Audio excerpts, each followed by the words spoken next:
The story of Jason, a hero whose name echoes through the annals of time, is a tale woven with courage, fate, and the unyielding pursuit of destiny. Son of Aeson, a king displaced by his own brother, Jason's life began in shadow, marked by prophecy and the whisper of a kingdom in peril. From his birth, hidden away to escape the grasp of a ruthless uncle, to his journey across vast seas in search of the legendary Golden Fleece, Jason's life was one of great trials and even greater choices. This myth, like many from ancient Greece, is more than a story of heroism. It is a reflection of the human soul. In Jason's journey, we find a tale of growth, of dreams pursued with unrelenting ambition and the cost of those dreams. Along the way, the gods, the monsters, and the fierce winds of fate will shape his path, each step carrying him further into the unknown. As you listen to this tale, let the rhythm of Jason's story carry you gently toward rest. Feel the weight of the ancient world, its gods and its heroes, with the same calm, quiet acceptance that we take the passing of time.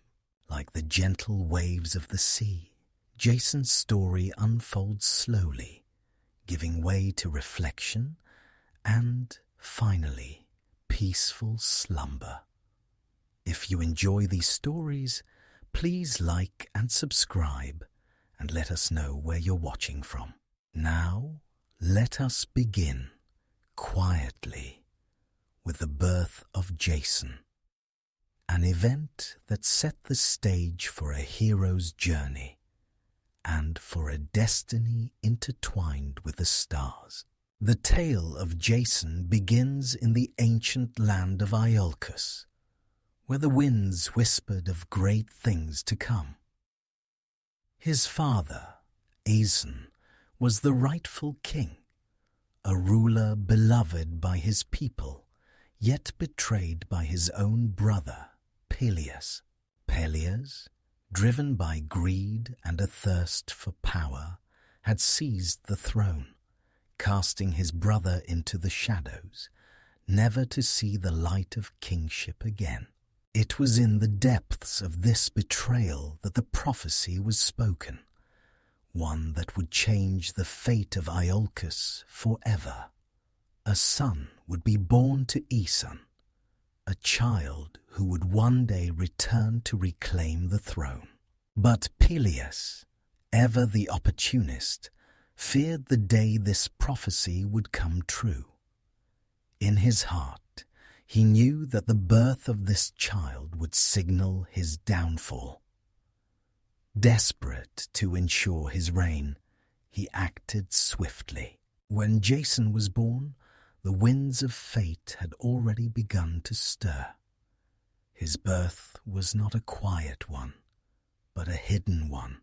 Aeson, knowing the danger his son faced, entrusted the infant to the care of Chiron, the wise centaur who lived in the quiet seclusion of the Pelian Mountains. There, far from the watchful eyes of Peleus, Jason would grow in peace, away from the intrigue and violence of the royal court. Chiron, who had been a teacher to many of Greece's greatest heroes, became Jason's mentor. In this peaceful retreat, Jason grew strong, both in body and mind. He learned the arts of wisdom, combat, and leadership. Under Chiron's careful guidance, he became a young man capable of navigating the complexities of the world, a world that awaited him beyond the safety of the mountains. But for all the knowledge and strength he gained, there was something Jason could not escape: the the prophecy that had set his life into motion. Though Jason's childhood was filled with lessons in courage, honor, and skill, it was not without its moments of quiet yearning. He would often wonder about the life that awaited him outside the mountains. In his heart, he carried the weight of his birthright, though he did not fully understand its implications. All he knew was that his father, Aeson, was king no more, and his uncle Peleus ruled with an iron hand. Jason's destiny was already being shaped, though he did not yet see the path that would unfold before him. As the years passed, Jason's strength grew, and so did his sense of duty. The stories of his family's past, his father's exile, his mother's sorrow, and his uncle's ruthless ambition became part of him. It was in the quiet moments, when the winds whispered through the trees, that Jason began to sense that his time was coming, that he was being called to fulfill the prophecy. At last, the time came for Jason to leave the mountains and return to Iolcus. It was not a decision made lightly, for Chiron had become more than a teacher to him. He was a father figure, a protector, but Jason understood that his destiny lay elsewhere. The prophecy could not be ignored forever. With Chiron's blessing, Jason set out for the land of his birth, unaware of the dangers that awaited him, or the challenges that would test him in ways he could not yet imagine. As Jason traveled the rugged terrain, the path ahead seemed both clear and shrouded in mystery. He carried with him the knowledge of his past, the teachings of Chiron, and the whispers of a kingdom that awaited his return. But fate, as it often does, had other plans. On his journey, Jason encountered a strange twist of fate, an accident that would forever mark his future. Jason, in his youth, was destined to face trials that would test his resolve, his character, and his strength. The first of these trials came unexpectedly, in a moment as simple as it was profound. As he crossed a river on foot, a single sandal was lost, swept away by the current. This seemingly minor loss would have far-reaching consequences, for it was the fulfillment of the prophecy that had haunted his family. When Jason arrived in Iolcus, he was a young man, strong and full of purpose, yet unaware that his destiny was already set in motion. He arrived at the city's gates wearing only a single sandal, a symbol that would mark him for what he was, the fulfillment of the prophecy, the one destined to overthrow Peleus. But Jason did not yet know this. He had no knowledge of the prophecy that had shaped his life from the moment of his birth. The city of Iolcus was bustling with life, a place where the echoes of power and ambition reverberated through the streets. It was here, in the heart of this city, that Jason would come face to face with his uncle Peleus, the man who had taken everything from his father. But Jason, young and uncertain, did not yet understand the magnitude of the challenge he faced. The meeting between Jason and Peleus was one of tension, for Peleus, aware of the prophecy, feared what Jason's return might mean. Yet he did not immediately recognize the danger Jason posed, for he was just a young man, dressed in humble clothing and carrying the mark of a lost sandal. Peleus, with his deep knowledge of the gods and their ways, would soon realize that the time had come for the prophecy to unfold. Jason, standing before Peleus, knew not of the peril he faced. He was a young man, full of hope and purpose, seeking only to reclaim the throne that was rightfully his. The seeds of a great journey were already planted, though neither man understood what lay ahead. Jason, standing in the shadow of his uncle, was about to embark on a path that would take him to the furthest corners of the world, testing him in ways no hero had ever been tested before. Thus, the birth of Jason, marked by hidden beginnings, prophecy and fate, set into motion a journey that would be filled with both great triumph and unimaginable sorrow. His path, shaped by the gods and the will of destiny, would lead him into the very heart of adventure, where his strength, wisdom, and courage would be tested beyond measure. But for now, as he stood before Peleus, the true test of his journey had yet to begin. And so, the stage was set, the path ahead unclear but undeniable. Jason's fate was sealed by the simple loss of a sandal, and with that, the story of his life, the hero's journey, had begun. Jason's early years, though spent in exile, were far from those of an ordinary child. Raised in the quiet seclusion of the Pelion Mountains, he lived under the watchful guidance of Chiron, the wise centaur. In this hidden retreat, far from the court of Iolcus, Jason grew up with an understanding of the world that was both deep and expansive. His childhood was marked by the careful teachings of Chiron, who instilled in him not just physical strength, but the wisdom of the ages. Chiron was no ordinary mentor.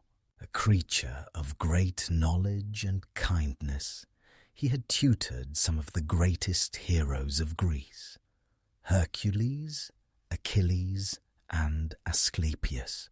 He taught Jason not only how to wield a sword, but also how to understand the hearts and minds of those he would one day lead.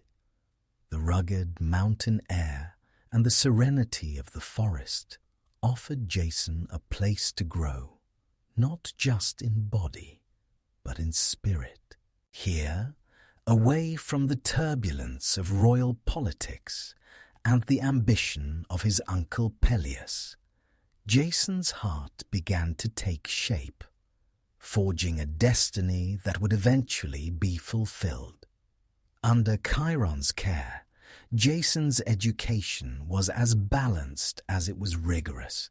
He learned the art of the hunt, the discipline of combat, and the subtleties of diplomacy.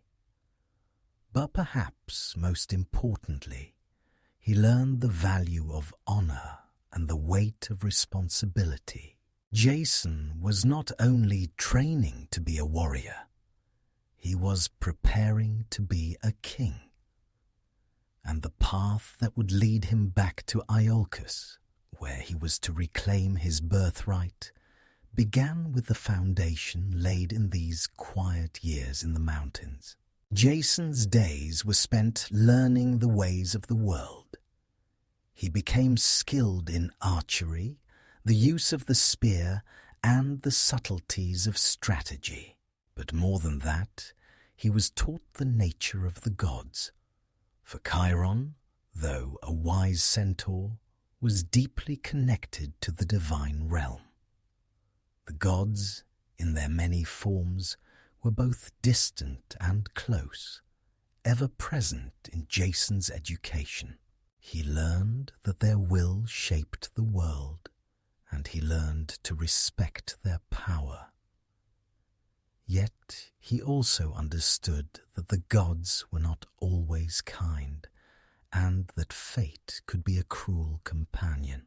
Chiron taught Jason that the heroes of the past, though they had performed great deeds, had also faced great suffering. Through stories of Hercules' 12 labors and the fall of Troy, Jason understood that greatness was not without its cost. He learned that to be a hero was to walk a path filled with danger, loss, and sacrifice. But in the quiet of the mountains, Jason grew not just into a warrior, but into a man capable of understanding his own heart and the hearts of those around him. Yet, for all the wisdom and strength Jason gained during these years, there was a part of him that felt something was missing. He did not know it then, but the call of Iolcus was already beginning to stir in him. He had learned to live in peace and tranquility, surrounded by the beauty of nature and the guidance of his mentor. But Jason also carried within him the burden of his birthright, the kingdom that awaited him, the throne that was rightfully his. As Jason approached the age of adulthood, the longing for his homeland grew stronger. It was not just the call of power that drew him back to Iolcus, but a sense of duty to his father, to his people, and to the legacy of his family. Chiron, ever wise and perceptive, could see the restlessness in Jason's eyes. The time had come for him to leave the mountains and take his place in the world that awaited him. Before Jason left, Chiron gave him one final piece of advice. You will face many trials in your life, and many will seek to guide you. But remember, Jason, it is not the path you walk that defines you. It is the choices you make along the way. Be true to yourself, and the world will open its doors to you.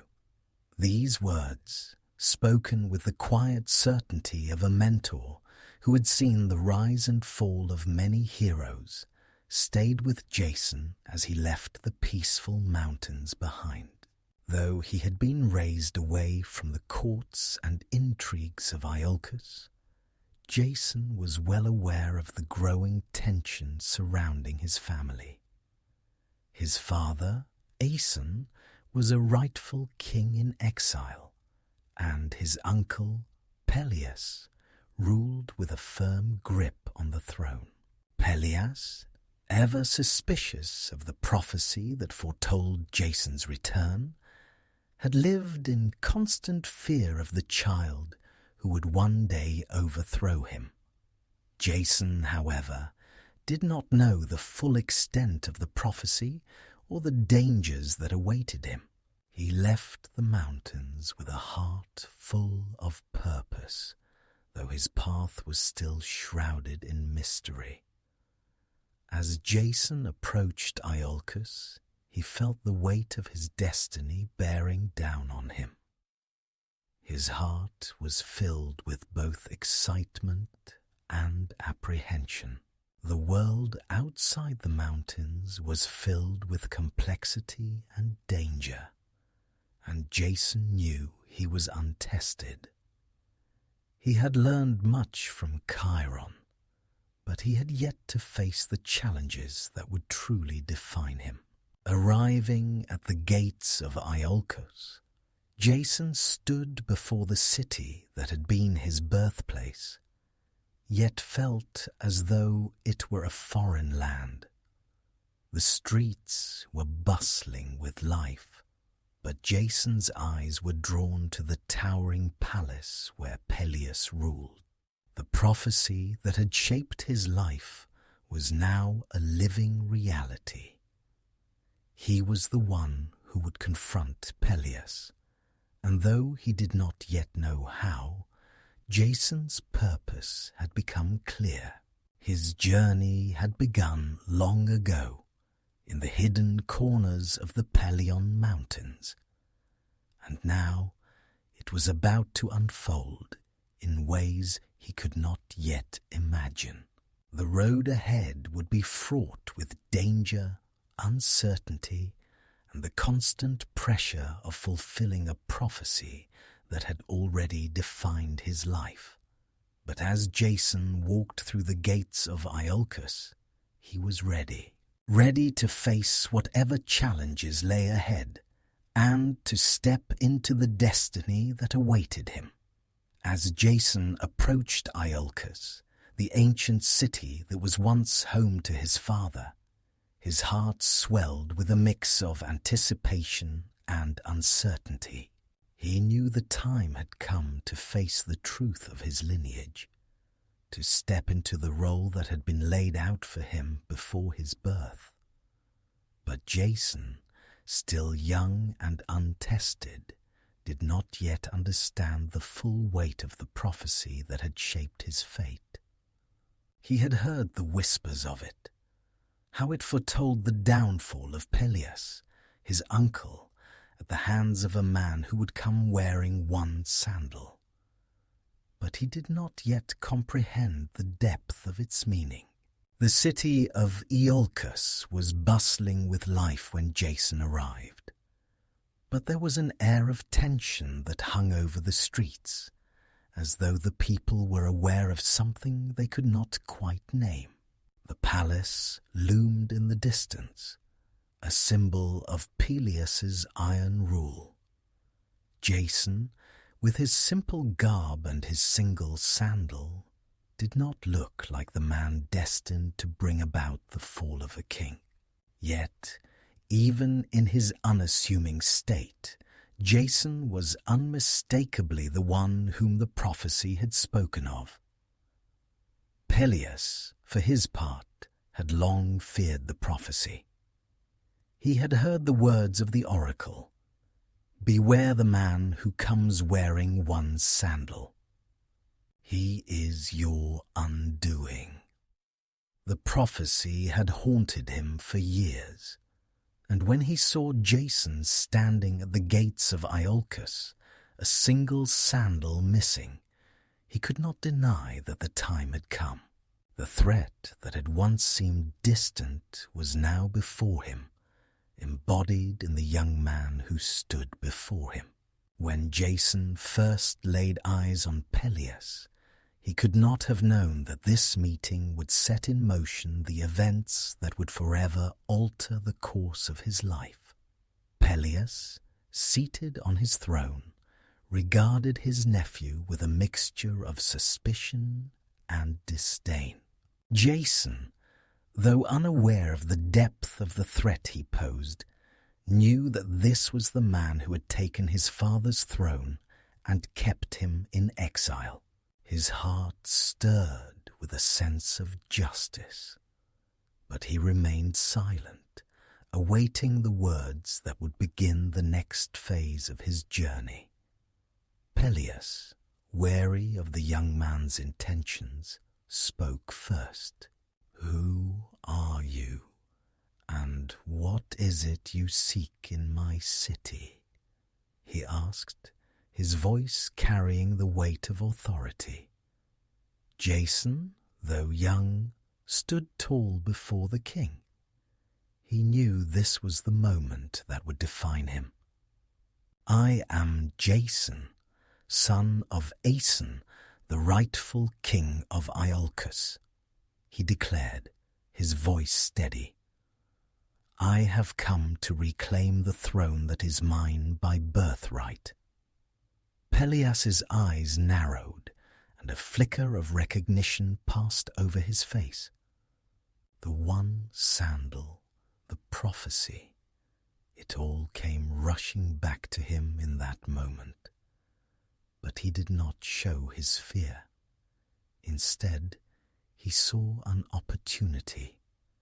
He knew that Jason was no ordinary young man, and he understood the power that the prophecy held. But instead of confronting Jason directly, Peleus chose a different path, one that would send the young man on a journey that no hero had yet completed. "You claim to be the true heir to the throne," Peleus said, his voice cool and calculating. "Very well. If you are truly worthy of your birthright, you must prove it. I will give you a task, a quest to retrieve the golden fleece from the land of Colchis. Only then, if you succeed, will you be able to claim what is rightfully yours." Jason, though taken aback by the audacity of Peleus's demand, did not hesitate. He understood that this was no simple test. It was a trial that would prove his worth as a leader and a king. He accepted the challenge without a second thought, though he had no idea of the perils that awaited him. Peleus, with a sly smile, knew that he had set Jason on a path from which there would be no turning back. He was certain that the task was impossible, that no man, no hero, could ever retrieve the golden fleece. And in doing so, Peleus believed he had sealed Jason's fate. If Jason failed, he would be forever lost to history, another footnote in the long list of men who had attempted the impossible and failed. But Jason, though young and untested, did not yet understand the true nature of the journey he was about to embark on. He had no idea of the trials he would face, the monsters he would encounter, or the bonds he would forge with the heroes who would sail with him. He had no way of knowing that this quest would not only define him as a man, but would shape the future of Iolcus for generations to come.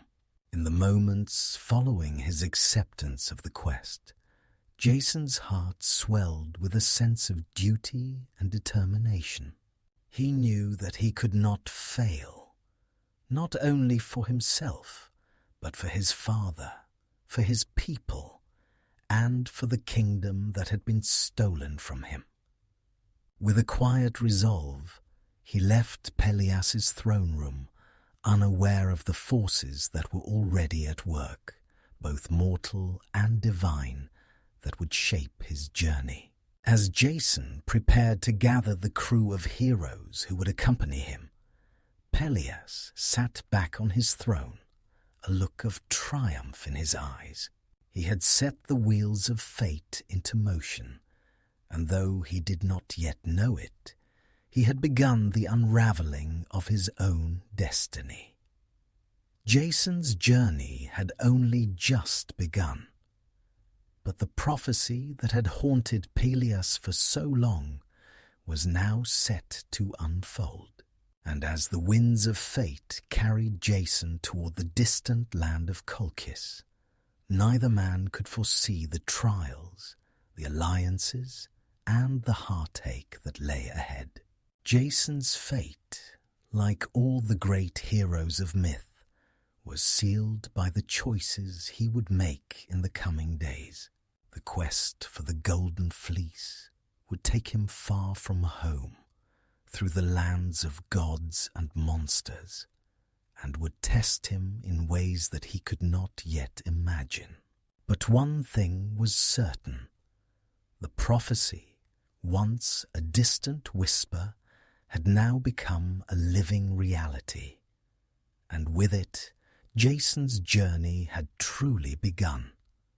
With Peleus's challenge echoing in his ears, Jason knew that his journey was only just beginning. The quest for the golden fleece, an ancient artifact of immense power, would take him far from the comforts of his homeland, through treacherous lands and dangerous seas. But Jason, determined to reclaim his rightful place on the throne accepted the challenge without hesitation.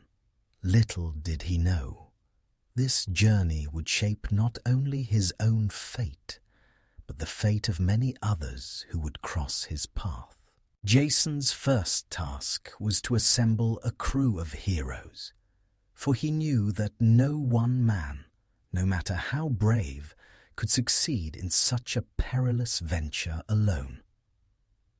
He would need the help of those who were as bold, as skilled, and as determined as he was. And so, Jason set out to gather the greatest warriors and adventurers that Greece had ever known. The heroes who would join Jason on this extraordinary quest were known as the Argonauts, a name that would one day become as legendary as the tale itself.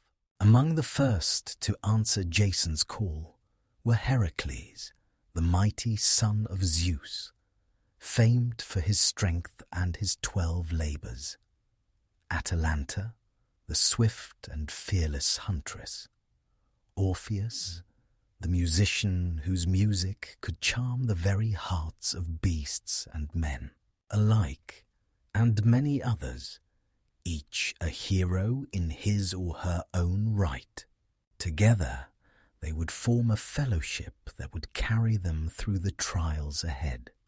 As Jason gathered his crew, he felt the weight of his mission grow heavier. Each hero was a master of their craft, but their strengths would be tested as never before. The gods themselves would play a part in their journey, offering help when it suited their whims and hindering their progress when their anger was provoked. It would not be an easy road, and Jason knew that not all of them would survive the dangers that lay ahead. Before the Argonauts set sail, Jason sought the blessing of the gods. He offered sacrifices and prayed for their favor, knowing that the success of the quest would depend not only on the courage of the heroes, but on the gods themselves.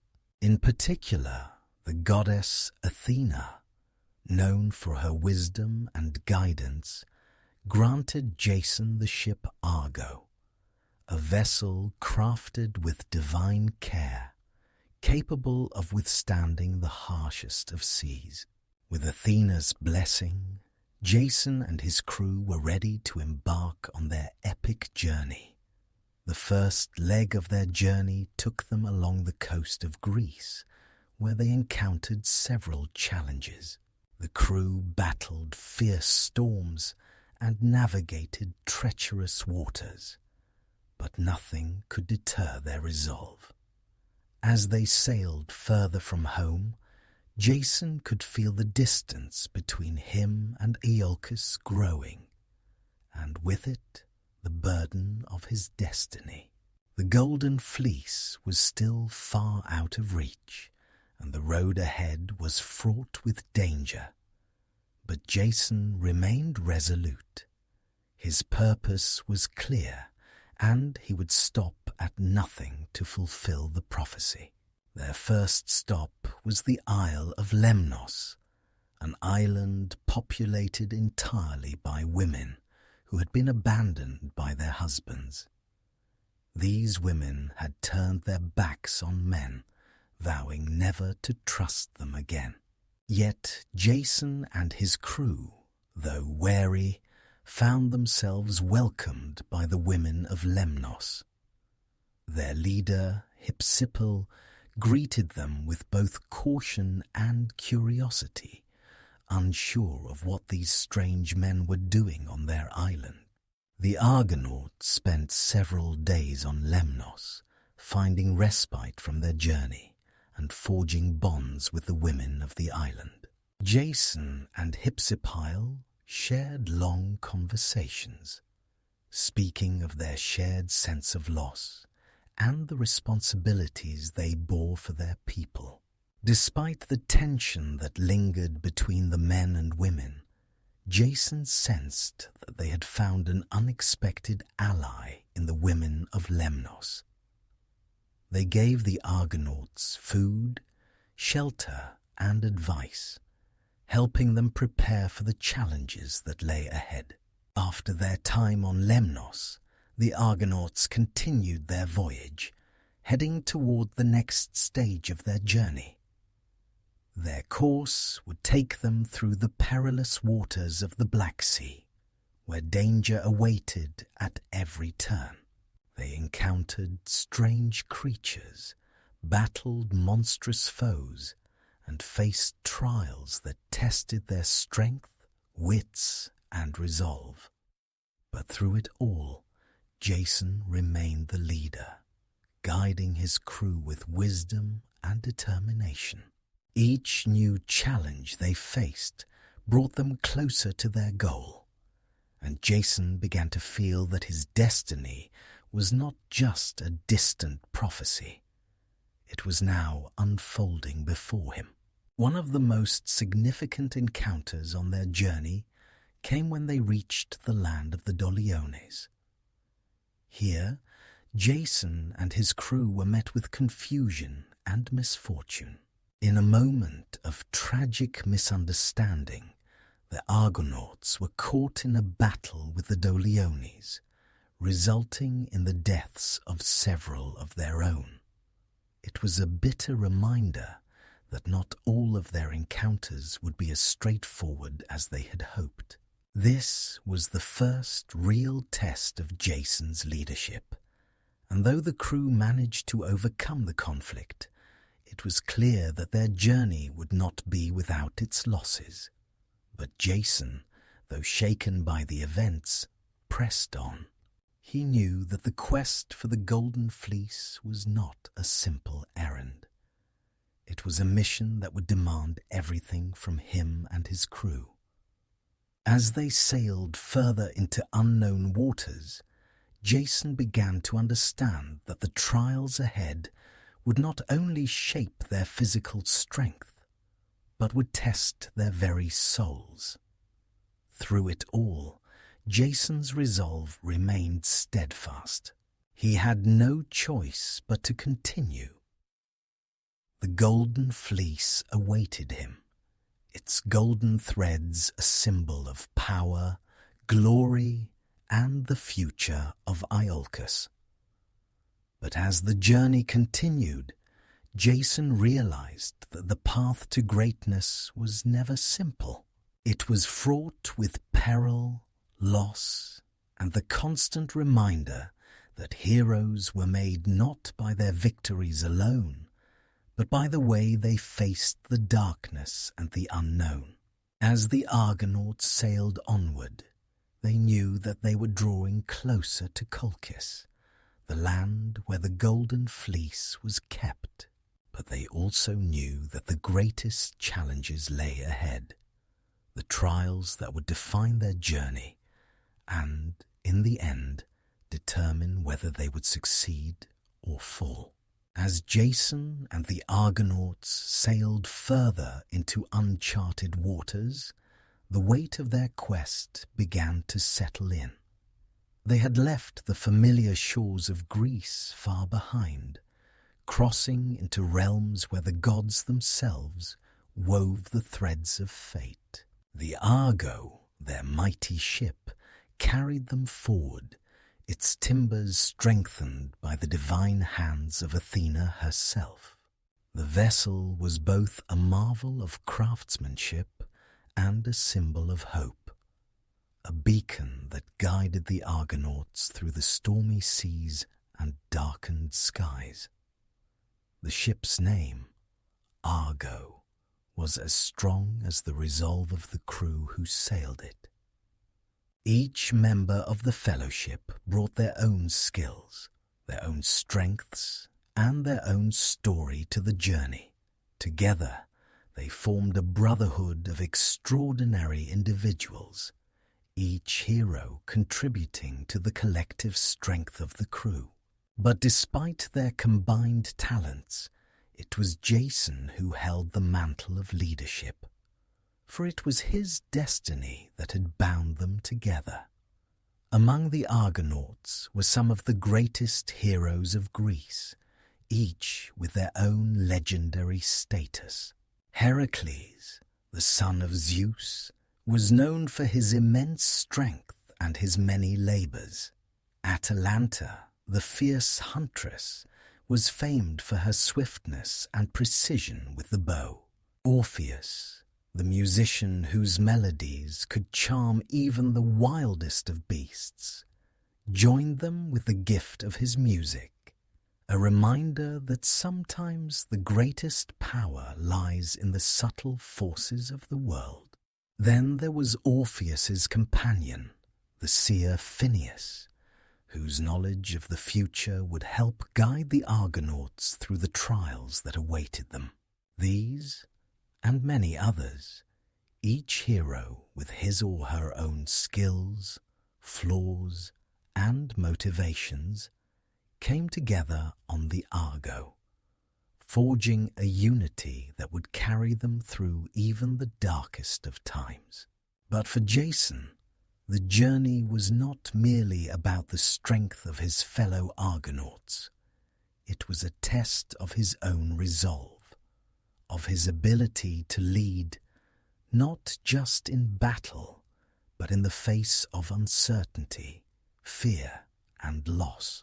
He had once been a young man, raised in the sheltered peace of the Pelion Mountains, but now he was stepping into the role of king, the mantle of responsibility heavier with each passing day. The fate of Iolcus rested on his shoulders, and he would not falter. The first true challenge the Argonauts encountered came in the form of the Isle of Lemnos, a land populated solely by women who had been abandoned by their husbands.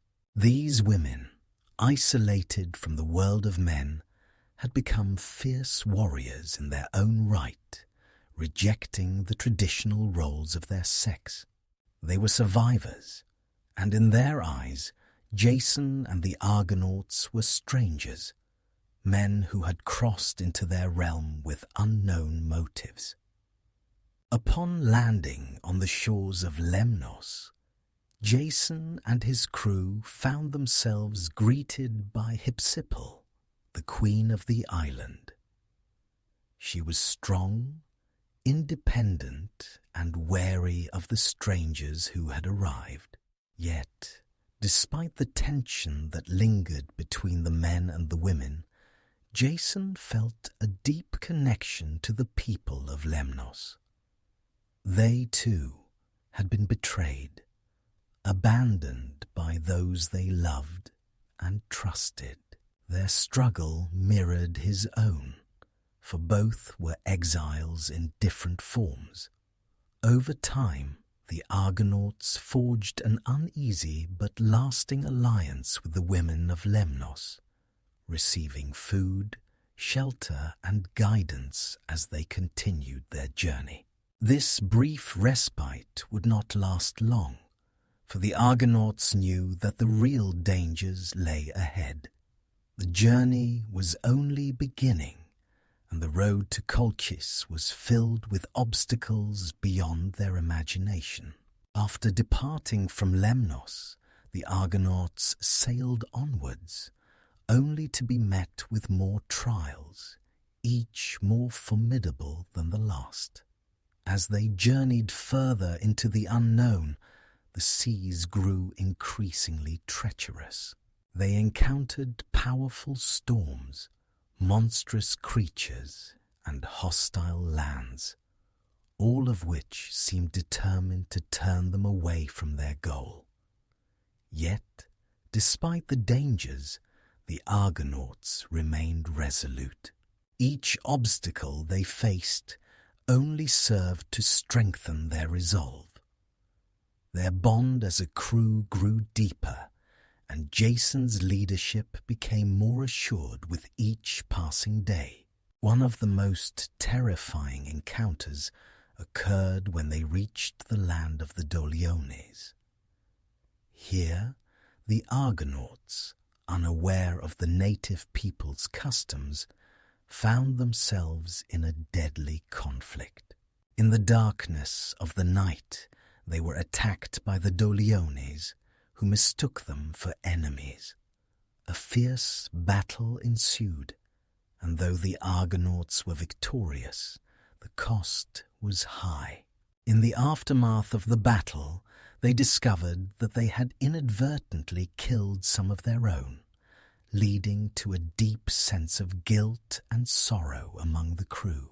This tragedy served as a sobering reminder that their journey would not only be fraught with external dangers, but internal struggles as well. Yet even in the face of such loss, Jason remained steadfast. He understood that their journey was not just about retrieving the Golden Fleece. It was about proving their worth, not just to the gods or to Peleus, but to themselves. He learned that leadership was not just about strength or courage, but about guiding others through the darkest of times, showing them the way when all seemed lost. As they pressed onward, the Argonauts encountered many more trials, some physical and some psychological. Yet Jason's heart remained focused on the task at hand, the retrieval of the Golden Fleece. He knew that the challenges ahead would only grow more difficult, but he also knew that with the help of his loyal crew, he would overcome them. The Argo continued to sail across the seas, each day bringing them closer to their goal. With each passing trial, the bond between Jason and his crew grew stronger. The journey, though fraught with hardship, also brought moments of beauty and grace. Jason could see in the faces of his fellow heroes a shared sense of purpose, a desire to see their quest through to the end, no matter the cost. But Jason also knew that the hardest part of their journey lay ahead. Colchis, the land where the Golden Fleece was kept, was a place of unimaginable danger, ruled by King Aeetes, a man whose power was as absolute as it was terrifying. Jason and the Argonauts had yet to face the greatest trial of all, the trials set by Aeetes himself, and so, as they sailed toward the distant shores of Colchis, Jason's heart was filled with both hope and dread. The Golden Fleece was within their reach, but the challenges ahead would test them as never before. As the Argo sailed closer to the distant shores of Colchis, the Argonauts were filled with a mix of anticipation and trepidation. They had crossed the open sea and faced countless dangers, but now they were approaching the land where the Golden Fleece was guarded by more than just mortal hands. Jason and his crew could feel the weight of their task growing heavier with each passing day. They knew the trials they would face in Colchis would be the most difficult yet, and perhaps the most dangerous. The sea had grown rougher as they neared the Black Sea, its waters dark and unwelcoming. The Argonauts, who had already braved monstrous creatures and treacherous storms, now found themselves facing an oppressive atmosphere that seemed to reflect the looming challenges ahead. The very air seemed thick with tension, as if the world itself was holding its breath, waiting for them to arrive. Jason stood at the prow of the Argo, staring out at the distant coastline. His thoughts were filled with a sense of resolve, but also uncertainty. The quest had started as a mission to reclaim his birthright, to right the wrongs of his family and restore his father's throne. But now, As the shores of Colchis drew closer, Jason knew that the quest for the Golden Fleece was more than just a personal battle. It had become a test of his character, of his ability to lead, and of his willingness to sacrifice everything for a greater cause. The land of Colchis was ruled by King Aetes, a man whose power was as absolute as it was terrifying. Jason had heard whispers of Aetes' cruelty, of his magical powers, and of the many men who had sought the Golden Fleece and failed. The fleece, it seemed, was not just a symbol of wealth and power. It was a source of dark, mysterious magic, guarded by both sorcery and violence. The Argonauts knew that to succeed in their mission, they would have to outwit and outfight not only the king, but also the supernatural forces that protected the fleece. And yet, despite the overwhelming odds, Jason felt an unshakable sense of purpose. This was his destiny, to reclaim the throne of Iolcus and fulfill the prophecy that had hung over his family for so long. He could not, would not, turn back. As the Argo approached the shores of Colchis, the crew prepared for the challenges that awaited them. They made final checks on their weapons and supplies, knowing that they would need every ounce of strength and resourcefulness to survive what lay ahead. The gods had not promised an easy journey, and the Argonauts knew that the greatest test was yet to come. When the Argo finally touched the shore of Colchis, the crew disembarked, their feet meeting the foreign soil with a sense of both dread and determination. Jason, though confident in his leadership, felt the weight of responsibility bearing down on him. This was no longer just a quest. It was a battle for survival, a test of everything he had learned from Chiron, the centaur who had raised him. He could feel his mentor's wisdom within him, guiding him even now. The land of Colchis was as dark and foreboding as the legends had promised. The trees loomed like silent sentinels, their twisted branches reaching toward the sky.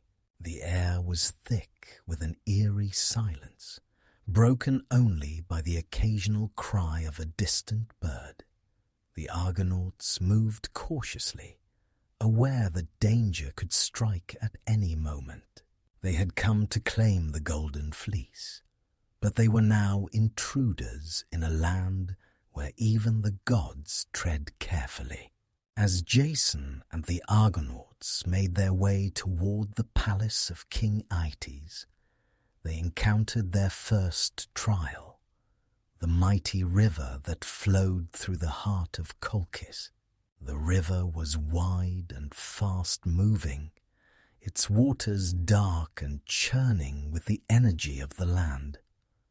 At its banks stood a great bull, fire-breathing and wild, its eyes glowing with an unnatural light. This was no ordinary creature. It was a guardian, placed by the gods themselves to protect the land from any who would seek to take the Golden Fleece. Jason knew that this was the first of many challenges he would face in Colchis. The bull was powerful, a creature of both myth and magic, but Jason was not unprepared. With his knowledge of combat and his ability to think on his feet, he devised a plan to overcome the beast. With the help of the Argonauts, Jason was able to subdue the bull, not through sheer strength, but through clever tactics and teamwork. The beast was tamed, its fire-breathing fury calmed, and Jason knew that the journey had truly begun. But this victory was not without its cost. The Argonauts had only just arrived in Colchis, and already they had encountered a creature that tested their courage and skill. What other dangers would they face before they could even reach the fleet? Jason could not afford to underestimate the trials ahead. His resolve hardened with each step, and he knew that the road to the Golden Fleece would be paved with both victory and loss. As they made their way deeper into the land of Colchis, Jason and the Argonauts encountered more obstacles, each more dangerous than the last. The gods had not promised an easy victory, and they had not been mistaken. Jason's leadership would be tested as never before, and the bonds between the crew members would be strained by the challenges they faced. But through it all, Jason remained determined. The Golden Fleece was within his reach, and he would stop at nothing to claim it, no matter the cost. The Argo had brought them this far, and now it was up to Jason and his crew to see the journey through to the end. They had faced monsters and storms, battles and betrayals, but the greatest test was still ahead. The Golden Fleece awaited, but so too did the wrath of King Aetes, whose dark magic and cruel heart would stop at nothing to keep the treasure from the Argonauts. But Jason was no stranger to the challenges of fate. He had come too far to turn back now. Upon arriving in Colchis, Jason quickly realized that his journey would not be an easy one. King Aetes, the ruler of this distant land, had no intention of parting with the Golden Fleece so easily. The fleece was not merely a symbol of power. It was a divine treasure, protected by the magic of the gods. To claim it, Jason would have to prove himself worthy in the eyes of Aetes, and the king was not one to give up his prized possession without a trial. When Jason first approached Aetes, he was met with suspicion and hostility. The king of Colchis had heard of Jason's arrival and the prophecy that had followed him, and he was not pleased to see the young hero standing before him. Despite Jason's royal bloodline and the noble cause that had brought him to Colchis, Aetes regarded him with cold indifference. In his eyes, Jason was just another would-be conqueror, another man seeking to claim what was not his. "I will give you the Golden Fleece," Aetes said, his voice low and menacing, "but only if you can complete the tasks I set before you. If you fail, you will leave this land empty-handed, and your life will be forfeit." Jason, though aware of the dangers that lay ahead, accepted the king's challenge without hesitation. He knew that failure was not an option, not for him, not for the Argonauts, and not for the future of Iolcus. With determination burning in his chest, he agreed to complete whatever tasks Aetes set before him. The first of these tasks involved harnessing the power of 2 fire-breathing bulls. These mythical creatures born of the earth and imbued with the power of the gods, were known for their ferocity and strength. The bulls were to be yoked and used to plough a field, an impossible task for any mortal to complete. But Jason, though daunted, knew he could not falter. He had learned much in his years under Chiron's tutelage, and he was no stranger to difficult challenges. In the quiet stillness of the Colchian night, Jason and the Argonauts watched as the fire-breathing bulls were brought before them. Their eyes glowed with an unnatural light, their nostrils flaring with the heat of the flames that churned within them. The air was thick with tension as Jason stepped forward, his hands gripping the reins, his heart pounding in his chest. He had faced monsters and storms on this journey, but nothing prepared him for this moment, the moment when he would face the gods' fury, embodied in the form of these powerful bulls. Jason's first step was to gain control of the bulls, not through brute force, but through cunning and patience. With the help of Medea, King Aeetes' daughter, who had fallen in love with him, Jason was able to use her knowledge of magic to subdue the creatures. Medea, a powerful sorceress, provided Jason with a potion that would calm the bulls, allowing him to yoke them without fear of their fiery breath. With her guidance, Jason was able to complete the task, though it was not without great difficulty. The sight of Jason standing firm before the mighty bulls was a testament to his courage and determination. He had completed the first task, but there were many more to come. The trials set before him by Aeetes were not simple tests of strength.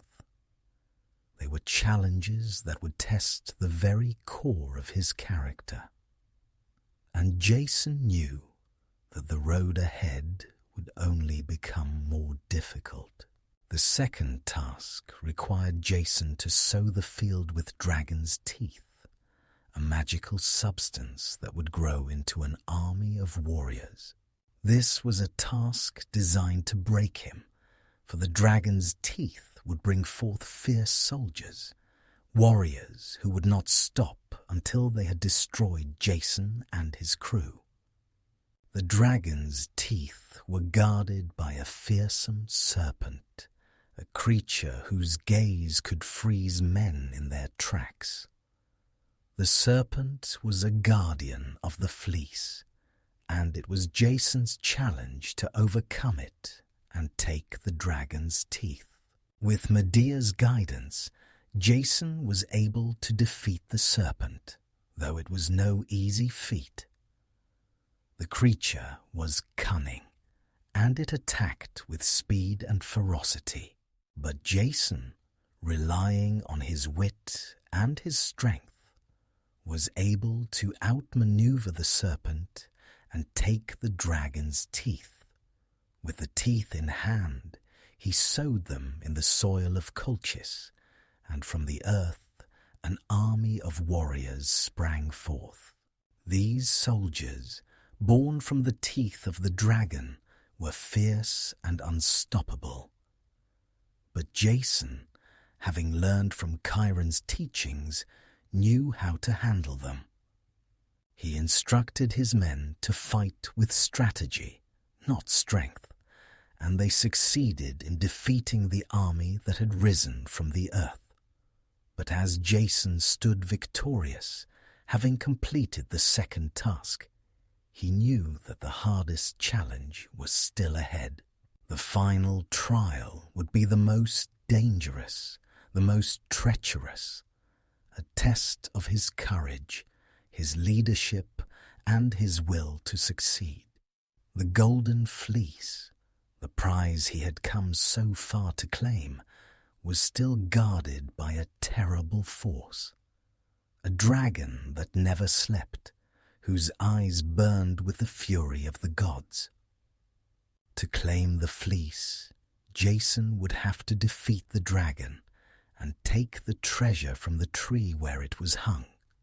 Medea, now fully in love with Jason, provided him with the knowledge he needed to defeat the dragon. Using her magic, she cast a spell that would put the creature to sleep, allowing Jason to approach the fleece and claim it as his own. The dragon, though mighty, was no match for the power of Medea's sorcery, and Jason, with a steady hand and a strong heart, took the golden fleece from the tree. As he held the fleece in his hands, Jason realized that his journey was far from over. The trials had been brutal, but they had forged him into the leader he needed to be. The fleece was his, but it was not just the symbol of power. It was a symbol of everything he had overcome, of every sacrifice made along the way. He had faced monsters, dragons, and impossible tasks, but now, at last, he had achieved what he had set out to do. But victory came at a cost. The road ahead would be filled with more challenges, more trials, and more heartbreak. The fleece was his, but the journey was far from complete. Jason and the Argonauts would soon find themselves in even greater peril, and the price of the golden fleece would weigh heavily on their souls. Having claimed the golden fleece, Jason and the Argonauts were now faced with a new and daunting challenge: escaping Colchis with their lives. The land of King Aeetes, though rich in magic and mystery, was not kind to those who sought to take what was not theirs. With the fleece now in Jason's possession, Aeetes would not allow the Argonauts to leave his shores unscathed. The moment Jason had taken the fleece, a sense of urgency filled the air. He knew that time was of the essence. Aeetes would stop at nothing to reclaim the fleece and punish Jason and his crew for their defiance. The Argonauts had succeeded in their quest, but now they would face the wrath of a king whose power was matched only by his cruelty. As the Argonauts prepared to depart, Jason felt the weight of the fleece in his hands, a symbol of their triumph. Yet it was also a symbol of the danger they now faced. The fleece had not only brought them victory, but it had also painted a target on their backs. King Aeetes, enraged by Jason's audacity, was already preparing to send his forces after the Argonauts. The escape from Colchis would not be easy. Medea, the daughter of Aeetes, and now Jason's most trusted ally, had helped him defeat the serpent guarding the fleece, and had cast the spell to put the dragon to sleep. But her loyalty to Jason would soon be tested, for her father, King Aeetes, would spare no effort in pursuing them. Medea knew that if she were to remain with Jason, she would have to leave behind the only home she had ever known, turning her back on her father and her kingdom. This act of betrayal was not without consequence, for it would shape her future and bind her to Jason forever. The Argonauts, now with the fleece in hand, boarded the Argo and set sail from Colchis. But their journey was far from over. As they sailed away from the shores of Colchis, they could hear the distant sound of drums. Aeetes' forces were on their tail, and they would stop at nothing to reclaim the fleece. But Jason had no intention of giving up the prize so easily. With Medea's knowledge of magic and the help of his skilled crew, Jason devised a plan to escape. The first step was to head to the island of Aya, where Medea's knowledge of the magical arts could help them. They would make their way through treacherous waters, avoiding the pursuit of Aeetes' ships, while also trying to stay one step ahead of the dangers that lay ahead. As the Argonauts sailed toward Aea, they faced new obstacles. The seas grew rougher, and strange, uncharted islands appeared on the horizon. But through it all, Jason remained focused on his goal, returning to Iolcus with the fleece. He knew that the gods had watched over him thus far, but they would not intervene again. This was a test of his leadership, his resolve, and his ability to guide his crew through the storm. Medea, though torn by her loyalty to her father, stood by Jason. She knew the danger that they all faced, but she also knew that she could not return to Colchis. Jason had given her the opportunity to shape her own destiny, and she was determined to see the quest through to the end. The Argonauts' journey was now one of constant tension. As they sailed through the Black Sea, they encountered more perils, both natural and man-made. They fought off raiders, survived fierce storms, and navigated the labyrinthine waters that threatened to tear their ship apart. But through it all, Jason's leadership held the crew together. The bonds between them grew stronger with every trial they faced.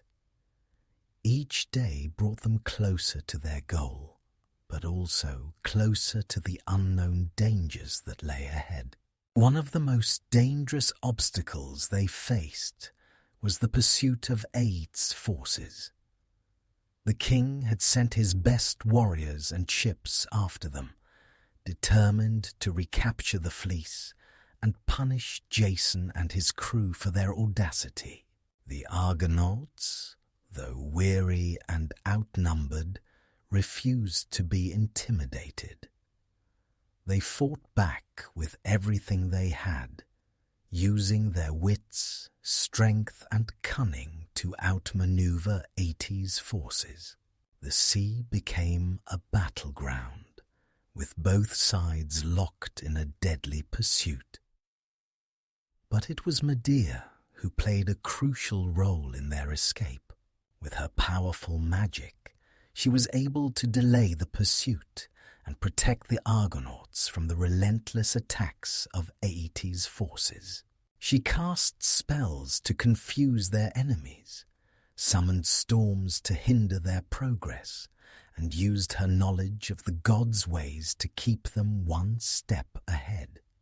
Her magic, though powerful, came at a cost. Each spell she cast drained her strength, and the burden of her betrayal weighed heavily on her heart. She had turned her back on her father, and though she had chosen to help Jason, the consequences of that choice were not yet clear. As the Argonauts sailed further away from Colchis, they began to feel a sense of hope. The fleece was safe, and they had managed to escape the immediate threat of Aeetes' forces. But they knew that their journey was far from over. The gods had not finished testing them, and there were many more trials ahead. Medea, exhausted from the strain of her magic, found herself at a crossroads.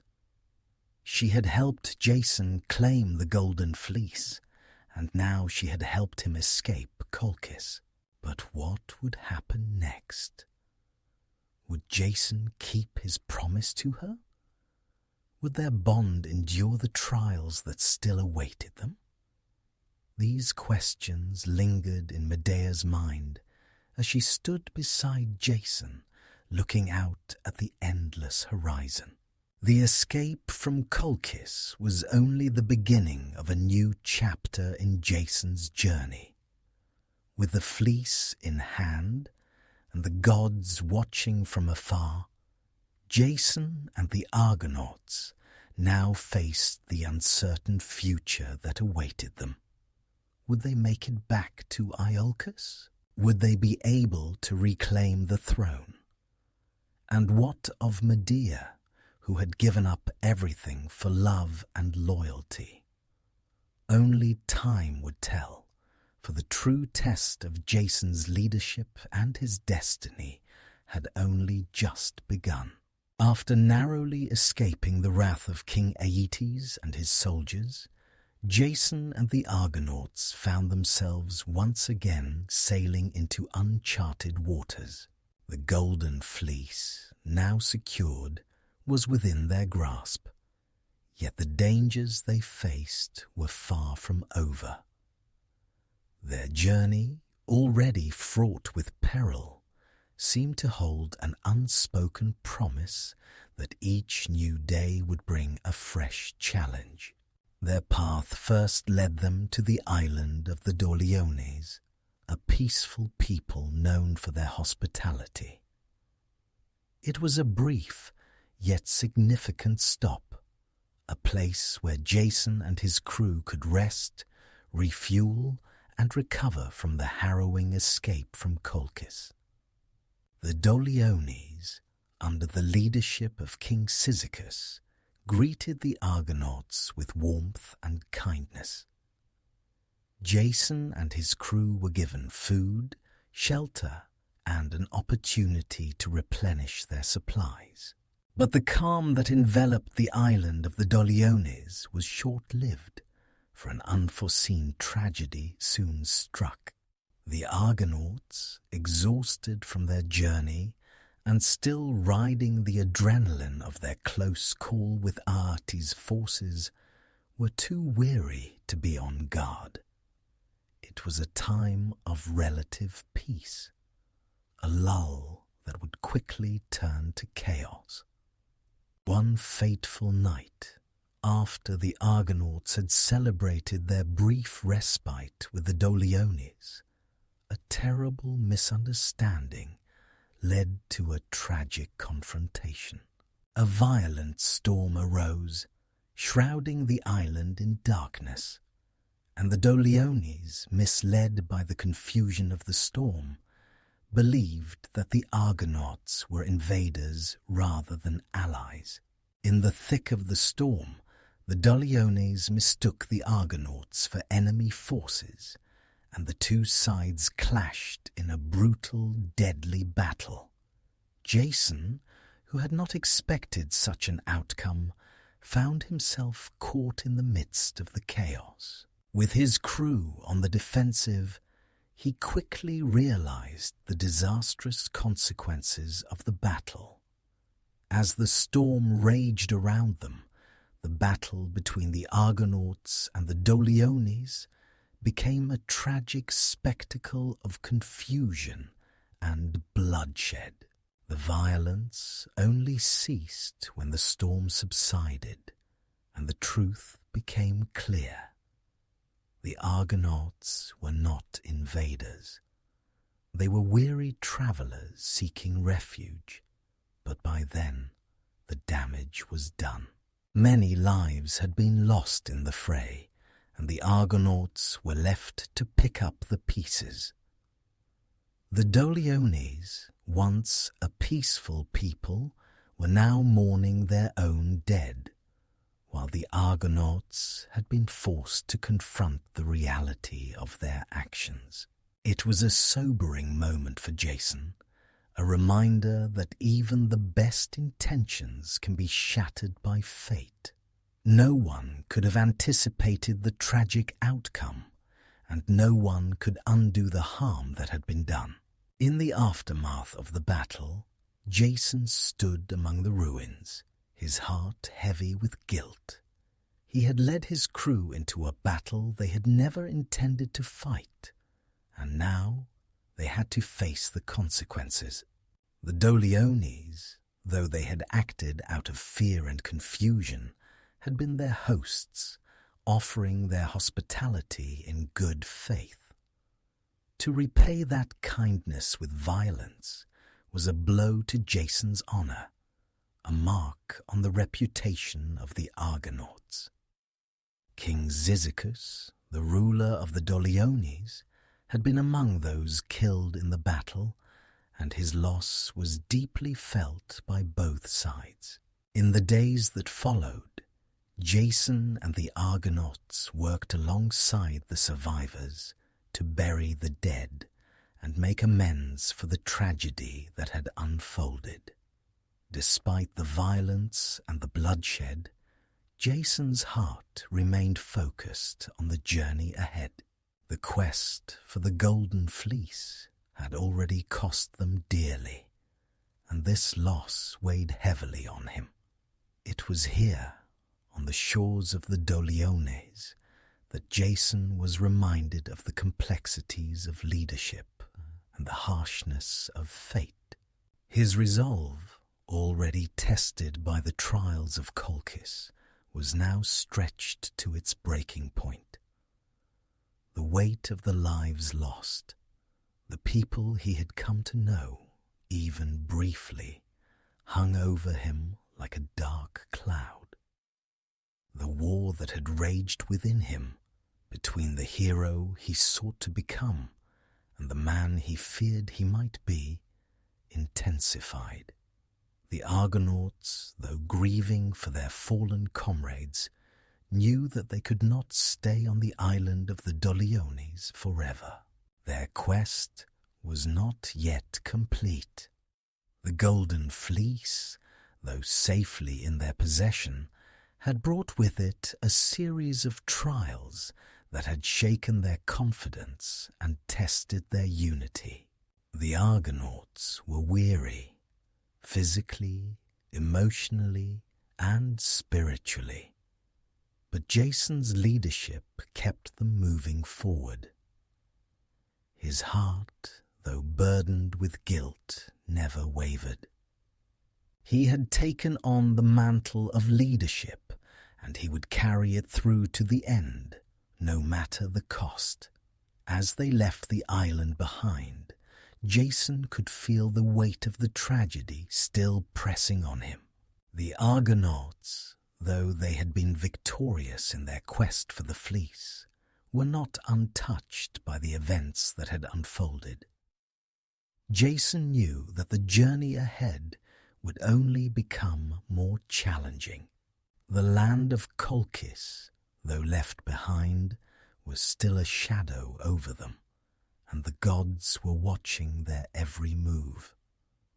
The path to Iolcus, the final destination of their journey, was long and fraught with unknown dangers. But for now, as they sailed away from the island of the Doliones, Jason allowed himself a moment of quiet reflection.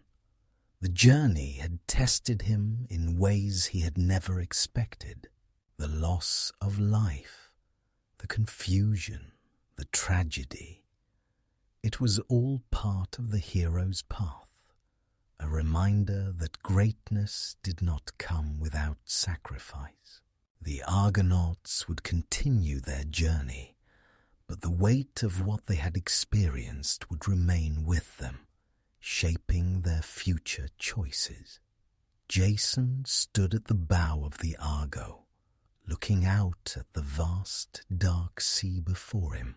He had come so far, and yet there was so much more to do. The Golden Fleece was his, but the true test of his leadership was yet to come. After the tragic events on the island of the Doliones, Jason and the Argonauts continued their journey. The Golden Fleece still in their possession, but their hearts weighed down by the cost of their actions.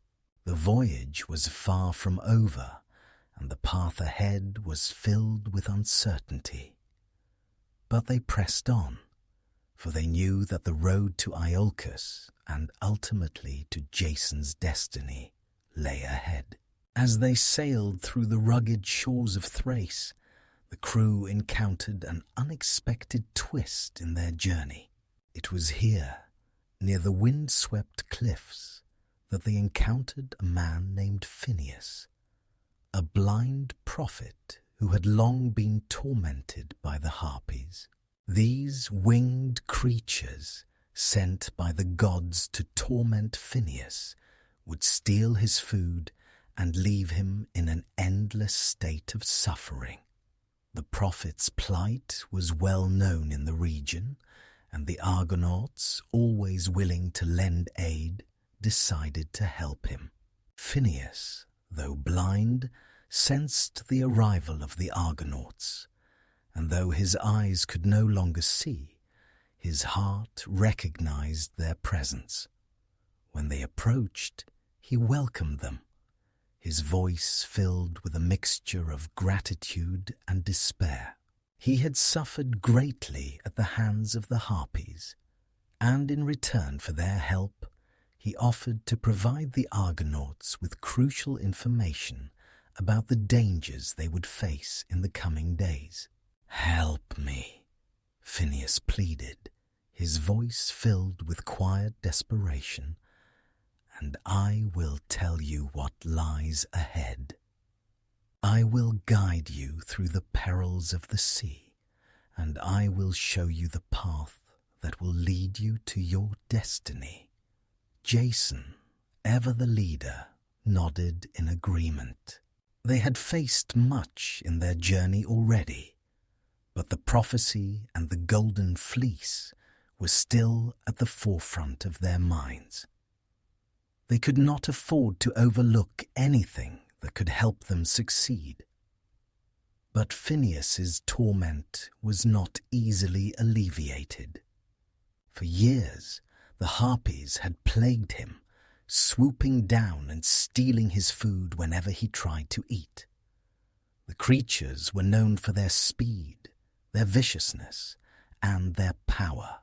They were sent by the gods themselves to punish Phineus, and no one had been able to stop them.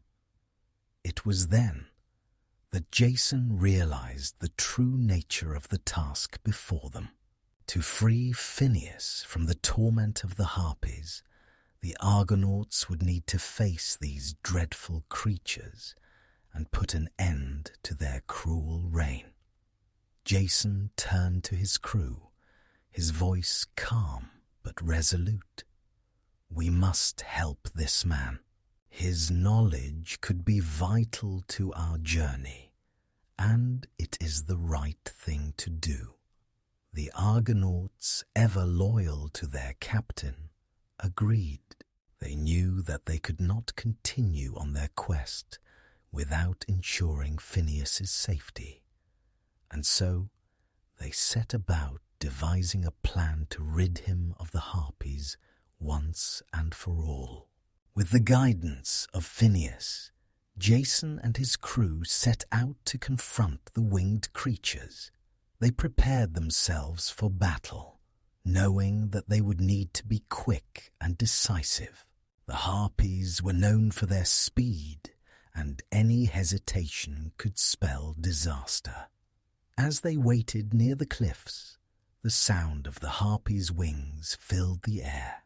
The creatures, with their sharp claws and grotesque features, appeared in the distance, swooping down toward Phineus. They were fast, and their screeches filled the air with an eerie, otherworldly sound. Jason, with his crew at the ready, stood firm. He knew this would be a test not only of their strength, but of their unity. The Argonauts were seasoned warriors, but these creatures were unlike anything they had faced before. The battle that ensued was fierce, But with the combined strength of the Argonauts and the tactical brilliance of Jason, the Harpies were finally driven away. The moment the creatures were defeated, Phineus, who had been watching from a distance, breathed a sigh of relief. The torment that had haunted him for so long had finally ended. He could now eat without fear, and his suffering was over. In gratitude for their help, Phineus kept his promise and provided Jason and the Argonauts with invaluable information about the dangers they would face on their journey. "Follow the path I have shown you," Phineus said, his voice now filled with clarity. "The road ahead will be fraught with more trials, but you will find success if you heed my words. You must pass through the simple gates, the clashing rocks. They will close in on you, but you must press forward. If you hesitate, you will be destroyed." With this crucial information, the Argonauts thanked Phineus and made their way back to the Argo. The Harpies, now defeated, would no longer haunt Phineus. The knowledge he had provided them would help them navigate the next stage of their journey.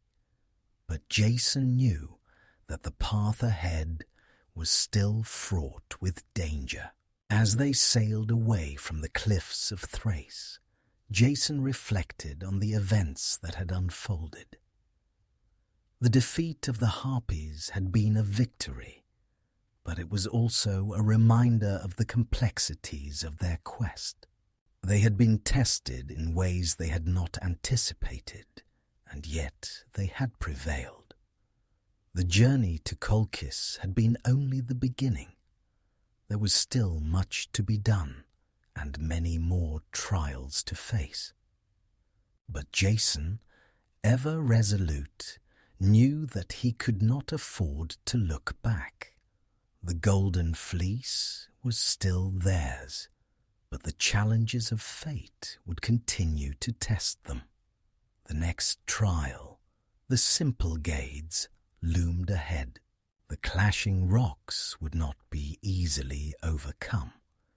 But with the knowledge Phineus had given them, Jason and the Argonauts could now face whatever came their way. As the Argo sailed forward, the wind in its sails, Jason steeled himself for the trials ahead.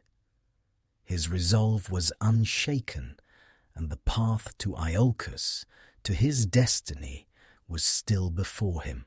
With the Argonauts by his side, Jason knew that they could overcome whatever challenges lay ahead, but he also understood that the greatest battles were yet to come. With the knowledge Phineus had imparted to them, Jason and the Argonauts pressed forward, their minds focused on the next great challenge that lay ahead: the simple Gades, the clashing rocks. These enormous, towering rocks stood on either side of a narrow strait, their colossal forms poised to smash together with immense force, destroying anything that dared to pass between them. The rocks had claimed the lives of many sailors before them, and the Argonauts knew that they would need to rely on every ounce of skill, courage, and divine favor to survive this deadly obstacle. As they sailed toward the simple Gades, the tension aboard the Argo grew palpable. The crew, though seasoned by their many trials, could feel the weight of the moment. Jason, standing at the helm, took a deep breath, his thoughts focused on the task ahead. They had overcome monsters, storms, and armies, but the clashing rocks were unlike any threat they had faced before. Jason had no illusions about the danger they faced.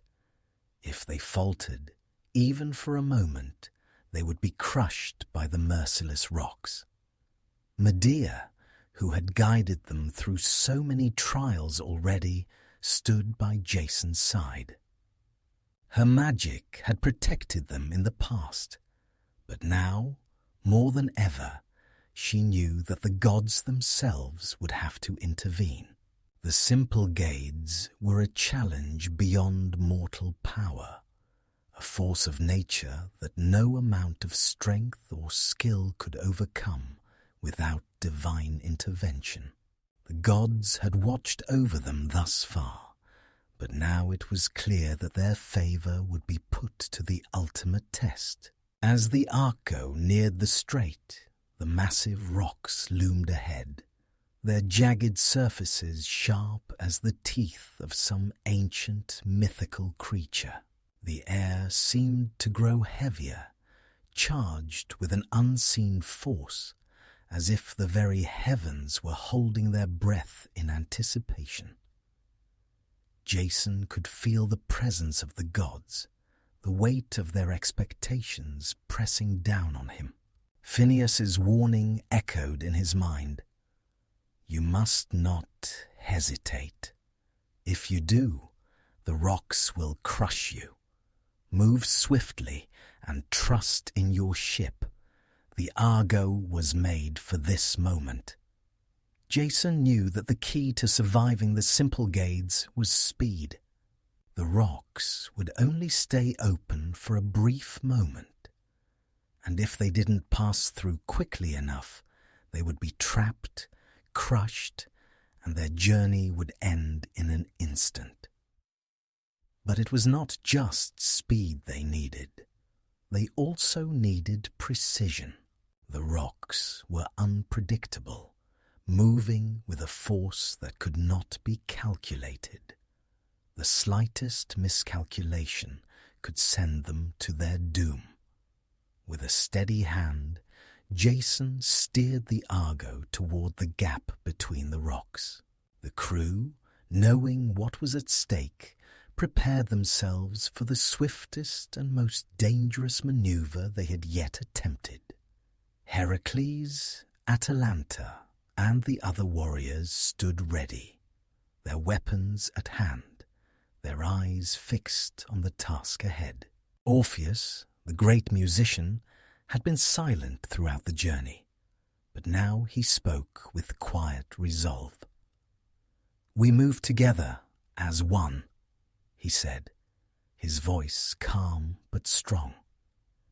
Jason nodded, his mind sharpened with the clarity of purpose. "Hold fast.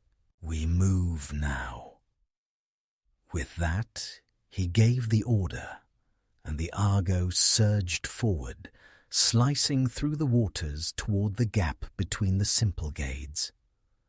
The rocks, sensing the approach of the ship, began to move.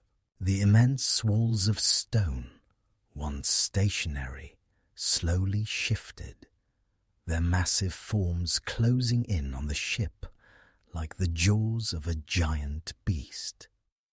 The crew held their breath as the gap between the rocks began to narrow, the danger becoming all too real.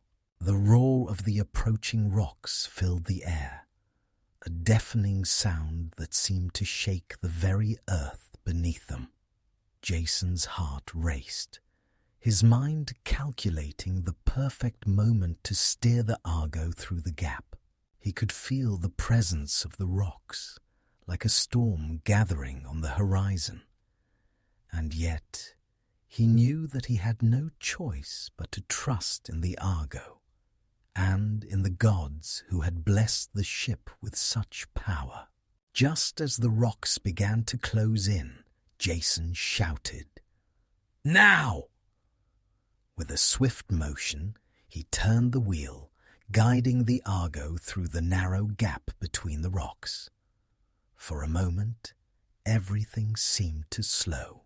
The Argo, moving with the grace of a creature born to navigate the sea, slipped through the gap with mere inches to spare. The rocks, unable to halt their crushing descent, missed the ship by a hair's breadth. For a heartbeat, it seemed as though time itself had stopped.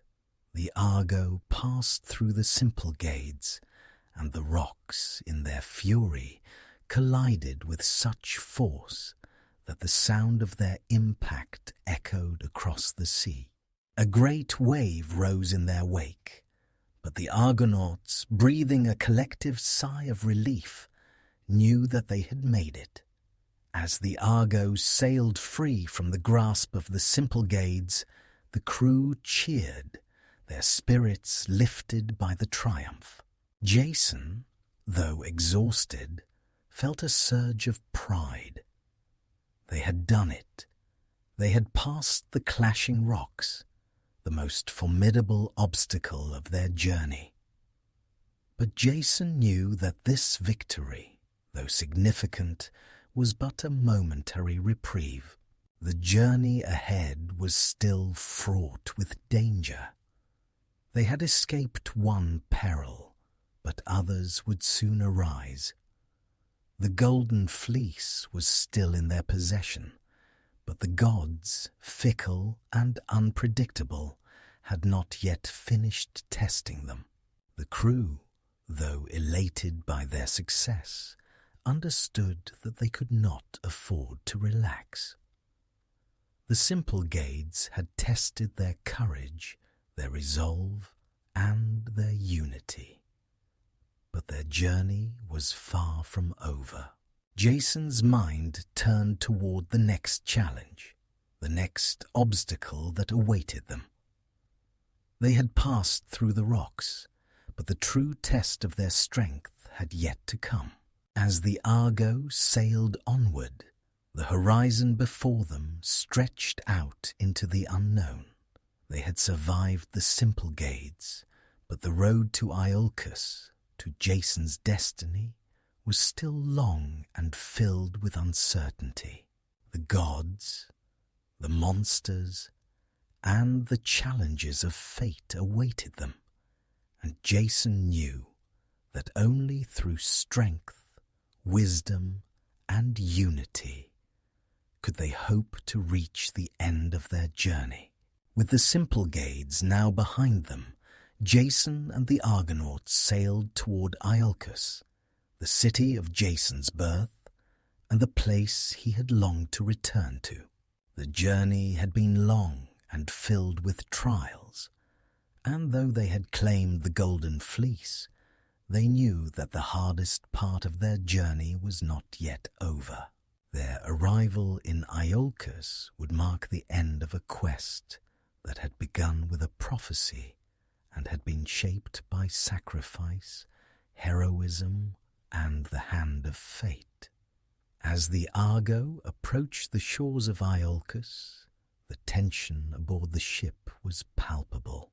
Jason's heart beat in his chest as he gazed upon the familiar coastline, the place he had been exiled from as a child. It had been many years since he had left, but now he was returning, not as a prince in hiding, but as the hero who had completed an impossible quest. The Golden Fleece, still draped across the deck of the Argo, was a symbol of the victory they had achieved. But Jason knew that his real test was yet to come. The city of Iolcus was as he remembered it, a bustling center of trade and politics, a place filled with both promise and danger. But now, with the fleece in his possession, Jason could feel that something had changed. He had grown, and the city had changed with him. He was no longer the boy who had been exiled, but a man who had faced the gods and monsters of the world, a leader of heroes. The streets were filled with whispers as Jason and the Argonauts disembarked from the Argo, but there was no time to dwell on the past. Jason's goal was clear: to confront Peleus, the usurper of the throne, and reclaim his rightful place as the king of Iolcus.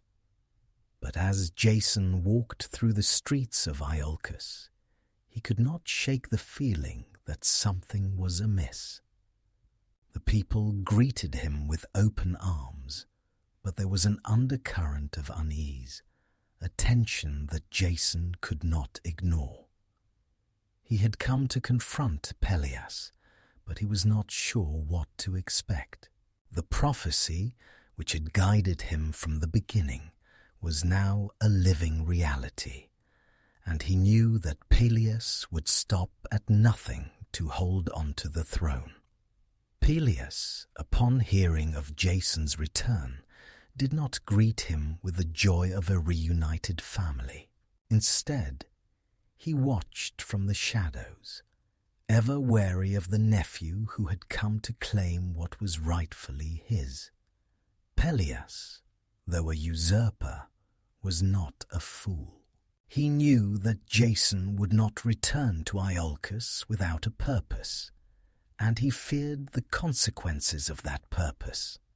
The prophecy had loomed over Peleus for years, and now, with Jason back in the city, the time had come for the prophecy to be fulfilled. Jason, though filled with determination, knew that he had to approach Peleus carefully. The king was not easily swayed, and the challenges he would face in reclaiming the throne were many. Peleus, though an usurper, had ruled Iolcus for years, and his grip on power was not easily broken. Jason had come to confront him, but he also knew that his strength alone would not be enough to bring Peleus to justice. As Jason prepared to face his uncle, he reflected on the journey that had brought him here. The trials he had faced, the heroes who had joined him on his quest, and the lessons he had learned along the way had shaped him into a man capable of leading Iolcus. But there was one thing that still weighed on him: his promise to Medea. She had been by his side through it all, her magic guiding them through the trials of Colchis, her love giving him strength when all seemed lost. But Medea, too, had made sacrifices. She had left her family, her home, and everything she knew to be with Jason. And now, with the golden fleece in hand, Jason knew that he would have to fulfill his promise to her. Jason approached the palace of Peleus with a sense of purpose, his heart pounding in his chest. The palace, once the seat of his family's power, now stood as a symbol of everything he had lost. The gates were open, and the people of Iolcus watched as he approached, their faces filled with curiosity and expectation. The prophecy was upon them, and Jason could feel the eyes of the gods upon him. He had come to reclaim his birthright, but he knew that this moment would define not only his future, but the future of Iolcus as well. Inside the palace, Peleus awaited him, his eyes cold and calculating. He had heard of Jason's return, and he knew that the time had come for their final confrontation. The prophecy, which had haunted him for years, had finally come to pass. Jason stood before him, the fleece at his side, a symbol of his victory and his destiny. Peleus, though wary, did not flinch.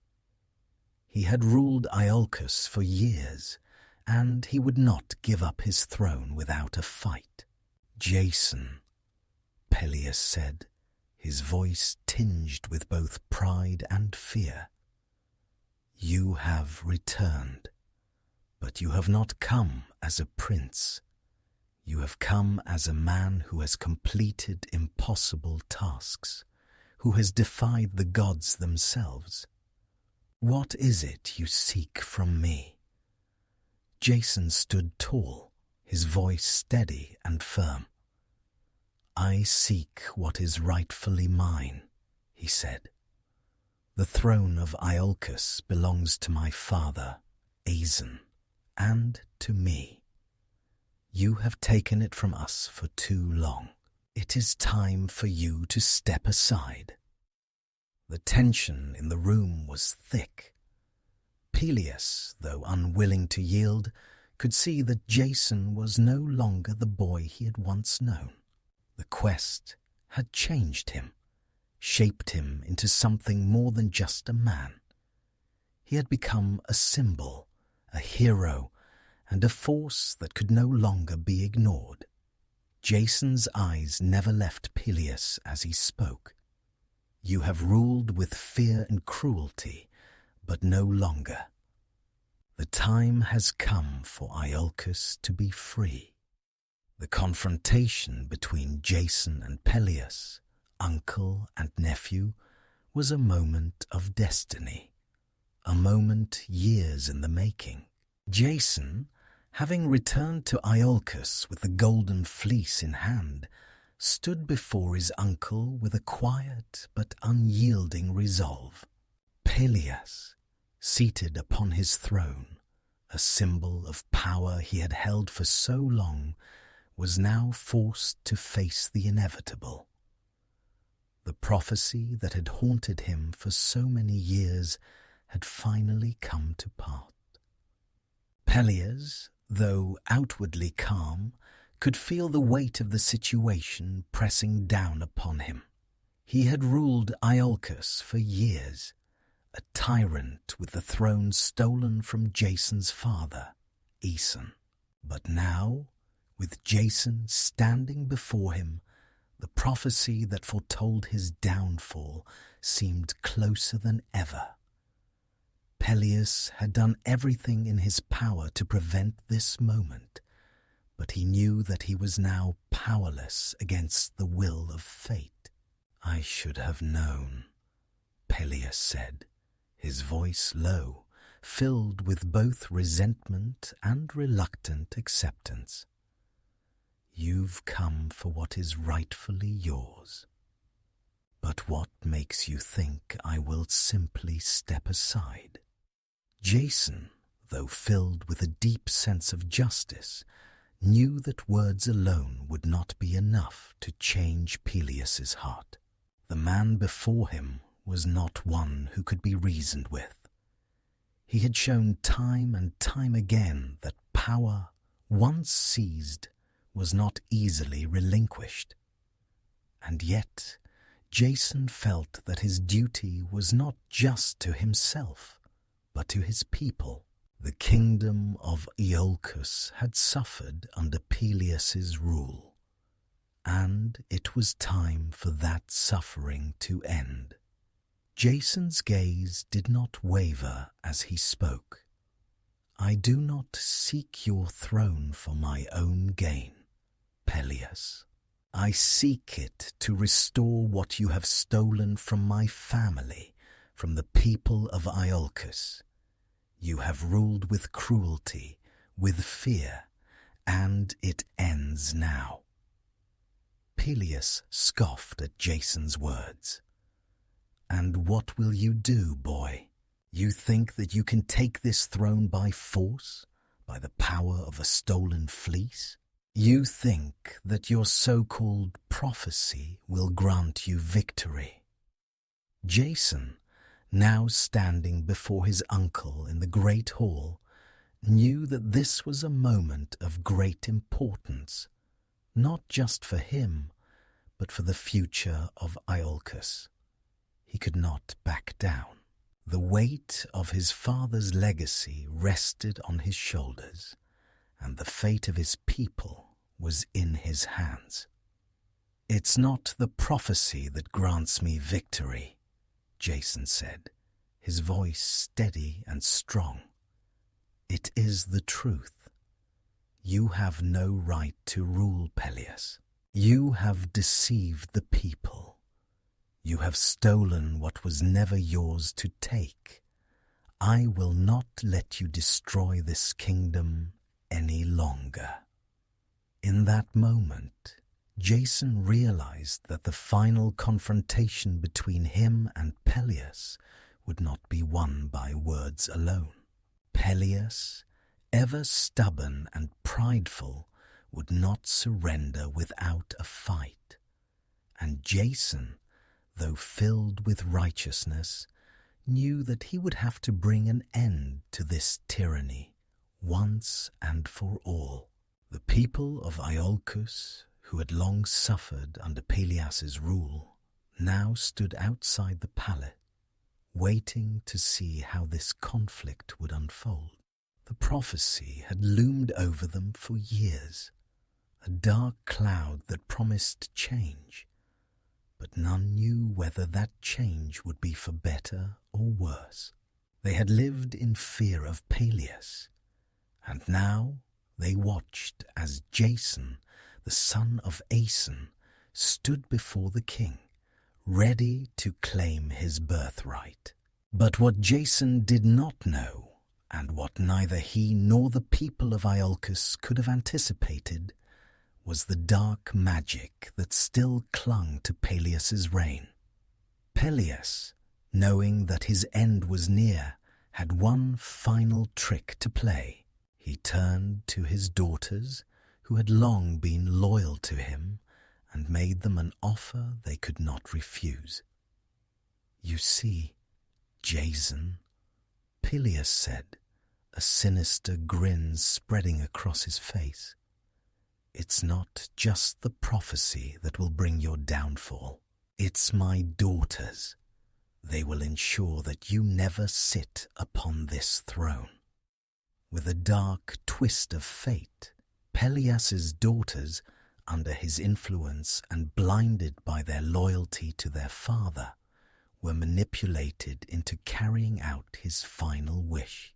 Medea, Jason's own beloved, had warned him of the lengths to which Peleus would go.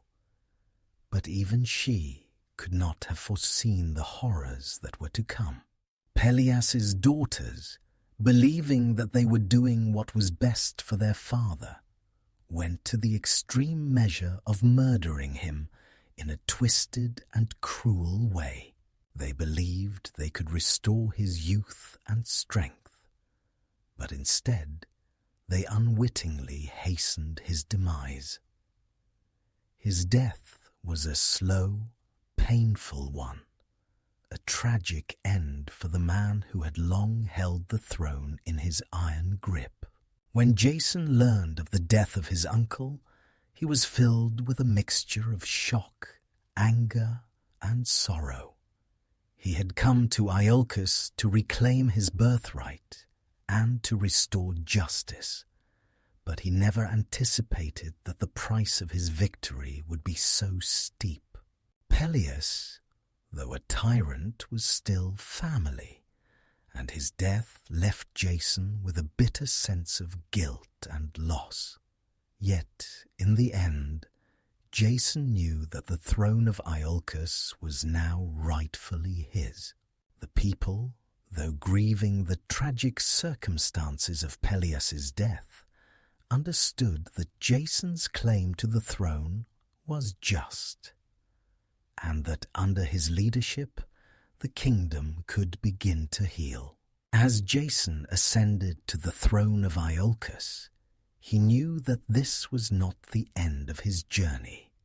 The weight of the crown, though heavy with responsibility, was one he was now prepared to bear.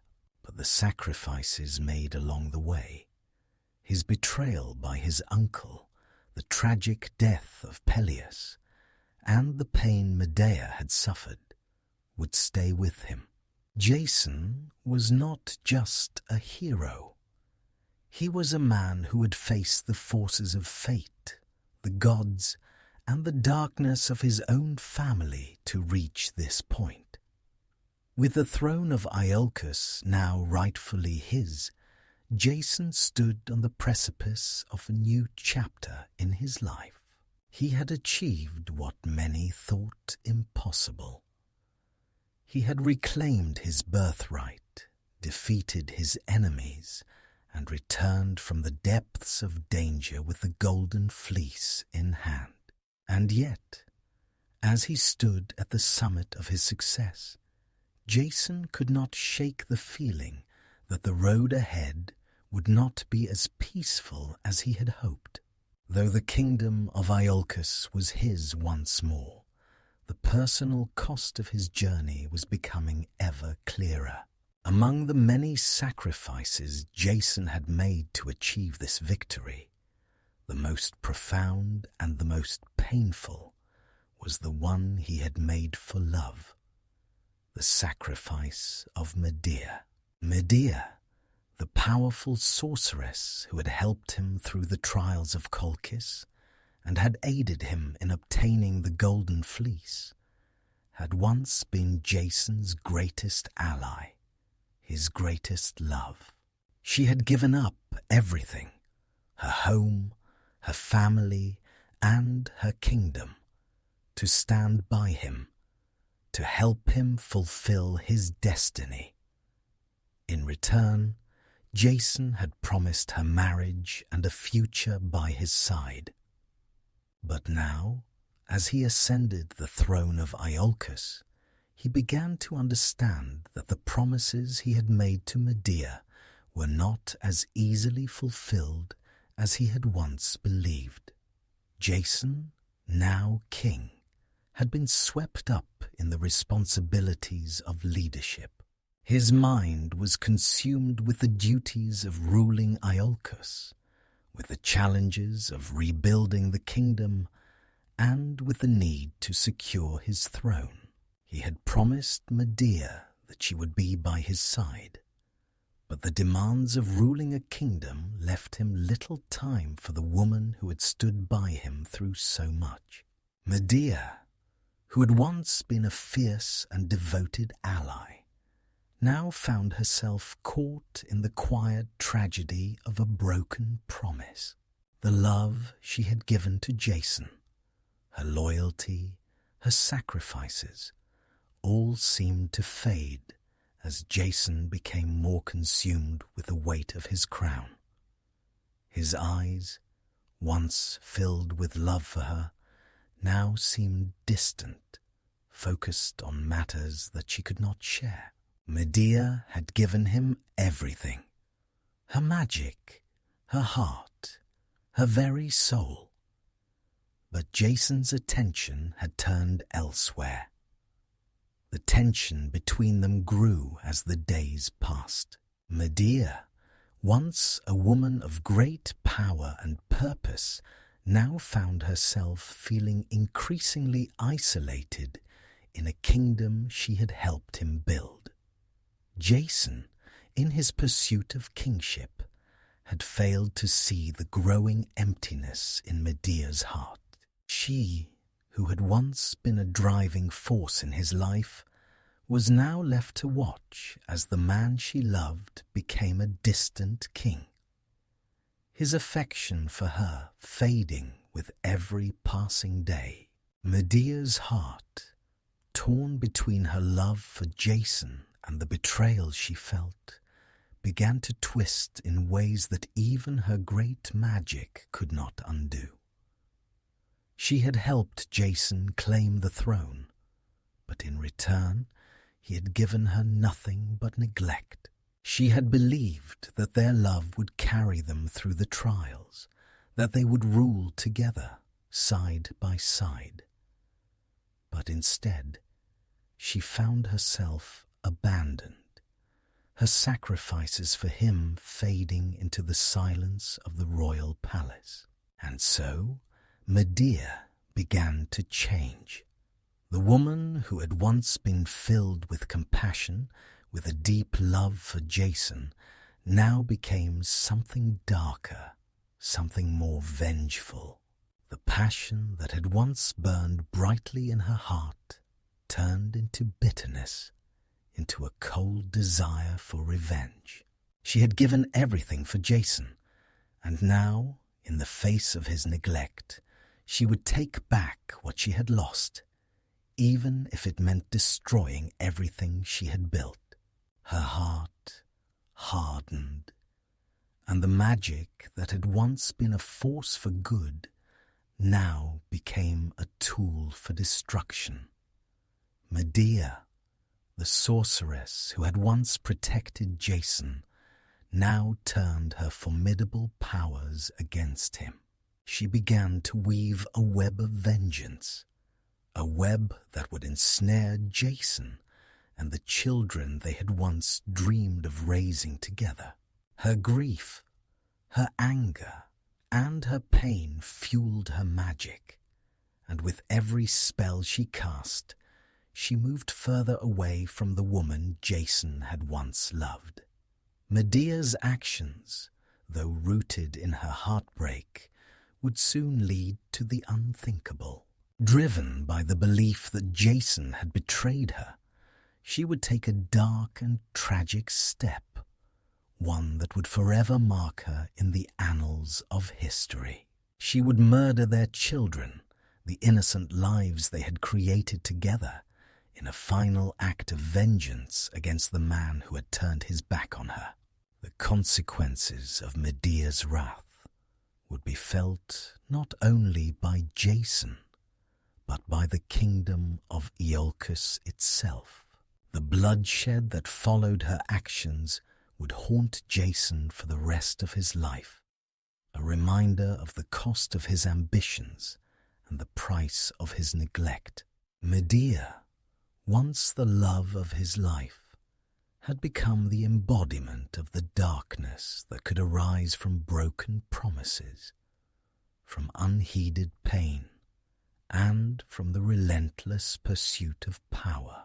Jason, in the aftermath of Medea's betrayal, was left to face the consequences of his actions. He had claimed the throne, but in doing so, he had lost everything that had once mattered most to him. The love he had shared with Medea, the partnership they had built, was now shattered beyond repair. The kingdom of Iolcus, though his, was a kingdom built on the broken promises of a king who had failed to see the cost of his own ambition. In the end, Jason was left alone. The golden fleece, which had once symbolized his triumph, now seemed like a cruel reminder of the price he had paid to achieve his goals. Medea had disappeared into the shadows, her once innocent heart now consumed by vengeance. Jason had achieved everything he had set out to do, but at what cost? Jason's kingdom, once filled with the promise of renewal, now lay in ruins, not by the hand of invaders or enemies, but by his own choices. The death of Medea's heart and her descent into vengeance had not only destroyed the family they had built, but also shattered Jason's sense of self. His kingdom, though reclaimed, now seemed like a hollow victory, a throne built on the ashes of everything he had once held dear. The golden fleece, which had once symbolized the pinnacle of Jason's success, now seemed like a cruel reminder of the cost of ambition. He had fought for it, braved monsters and gods, and sailed through uncharted seas to bring it back to Iolcus. Yet, in the end, it had done nothing to save him from the pain of his own decisions, the loneliness that had grown within him, as Medea's love had turned into bitterness and hatred. As Jason wandered the halls of the palace, now a place of silence rather than celebration, he was haunted by the faces of the people he had lost. His mind drifted to the past, back to when he had sailed the seas with the Argonauts, back to the days when his future seemed full of endless possibility. The crew that had once been his brothers and sisters in arms were now distant memories. Some had fallen in battle, some had drifted away, and others had simply disappeared into the mists of time. Heracles, the mighty hero, had gone on his own path of trials. Atalanta, the swift huntress, had returned to her homeland. The faces of the Argonauts were fading, and Jason, the hero who had once led them to victory, now felt like a shadow of the man he had been. His thoughts always returned to Medea. She had been his greatest ally, his lover, his partner. Together, they had faced the trials of Colchis, vanquished monsters, and stolen the golden fleece.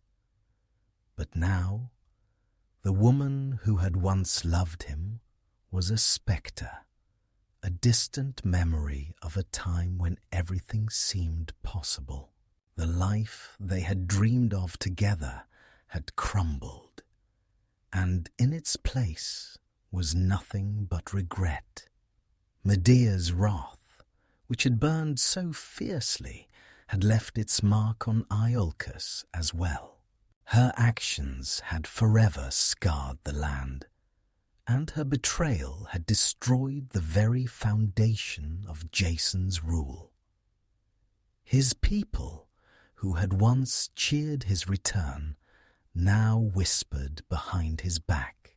They spoke of the bloodshed that had followed in the wake of Medea's vengeance, of the children she had murdered in her grief. Jason, though still their king, was no longer seen as the hero he had once been. The people of Iolcus, like Jason himself, had begun to question whether his reign was truly just. And so, Jason found himself adrift in a world that had changed in ways he could not control. He had reclaimed the throne, but he had lost everything that had once given his life meaning. The love of his family, the support of his people, and the dreams of a future built on sacrifice and loyalty had all slipped through his fingers. In the quiet of his chambers, Jason would sometimes think back to the beginning of his journey, the day he had left the safety of the Pelian Mountains, the moment he had returned to Iolcus to face his uncle, Peleus. He had been young then, full of hope and ambition. He had believed that reclaiming the throne would bring him fulfillment, that the path to greatness was clear. But the events that had followed had shown him how fragile dreams truly were. The cost of glory, of power, and of love had proven to be far higher than he had ever imagined. Jason's legacy, once built on the courage of the Argonauts, was now stained with the consequences of his actions. Medea's death toll, the broken promises, the shattered family, these were the echoes of his decisions, the marks of a hero who had lost his way. Iolcus, though freed from Peleus's tyranny, was a kingdom left with an empty king. Jason had achieved everything he had set out to do, but the price had been far too great. The Argo, the ship that had carried him on his great quest, now sat empty at the shore, a symbol of the past. The crew, once united by their shared journey, had scattered, and the bonds that had once held them together had dissolved. Jason's heart longed for the days when the future had seemed so bright, when every victory had been a step towards something greater. But those days were gone, lost to time and regret. Jason spent his days walking through the ruins of his own kingdom, trying to find solace in the quiet of the palace gardens or the stillness of the royal halls. But the peace he sought was elusive. He knew that his time as king would soon come to an end. His people had lost faith in him, and the kingdom he had fought so hard to reclaim had begun to wither under the weight of his failures. He had once been the hero of Iolcus, the man who had sailed on the Argo, conquered impossible tasks, and brought back the golden fleece. But now he was a broken man, haunted by the ghosts of his past. The glory he had sought had faded, leaving only the sorrow of his choices. As the years passed, Jason's reign became a shadow of its former self. The people of Iolcus no longer saw him as the hero they had once admired. He had become a ruler, trapped by the very ambition that had once driven him. The pain of his losses, the weight of Medea's wrath, and the burden of his own regret weighed heavily on his heart. In the end, Jason realized that the greatest battle he had ever faced was not against monsters or kings, but against the consequences of his own actions.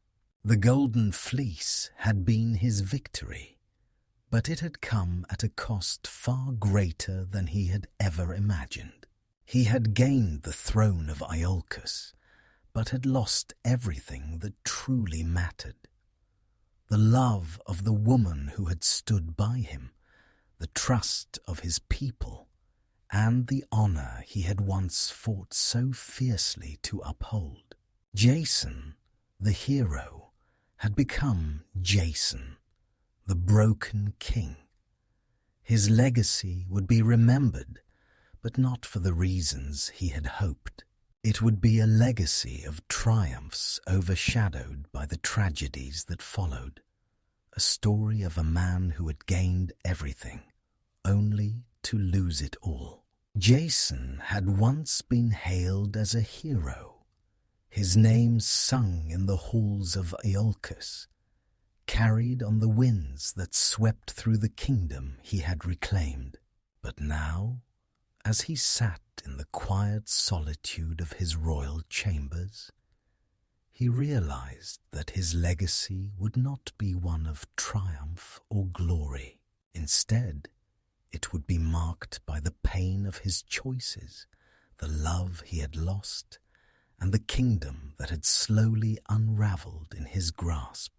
The throne that had once seemed like a prize, a symbol of his rightful place as the son of Aeson, now felt like a burden, a reminder of the sacrifices that had been made in order to attain it. The weight of the crown pressed down on Jason's brow, and with each passing day it became heavier. His kingdom, though free from the tyranny of Peleus, was a land of sorrow.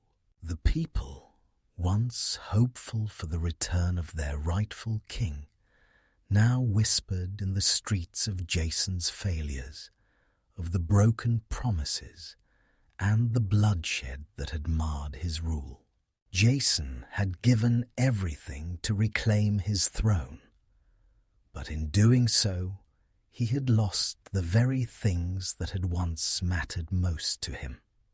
He had sacrificed the love of Medea, the woman who had stood by him through the trials of Colchis and beyond.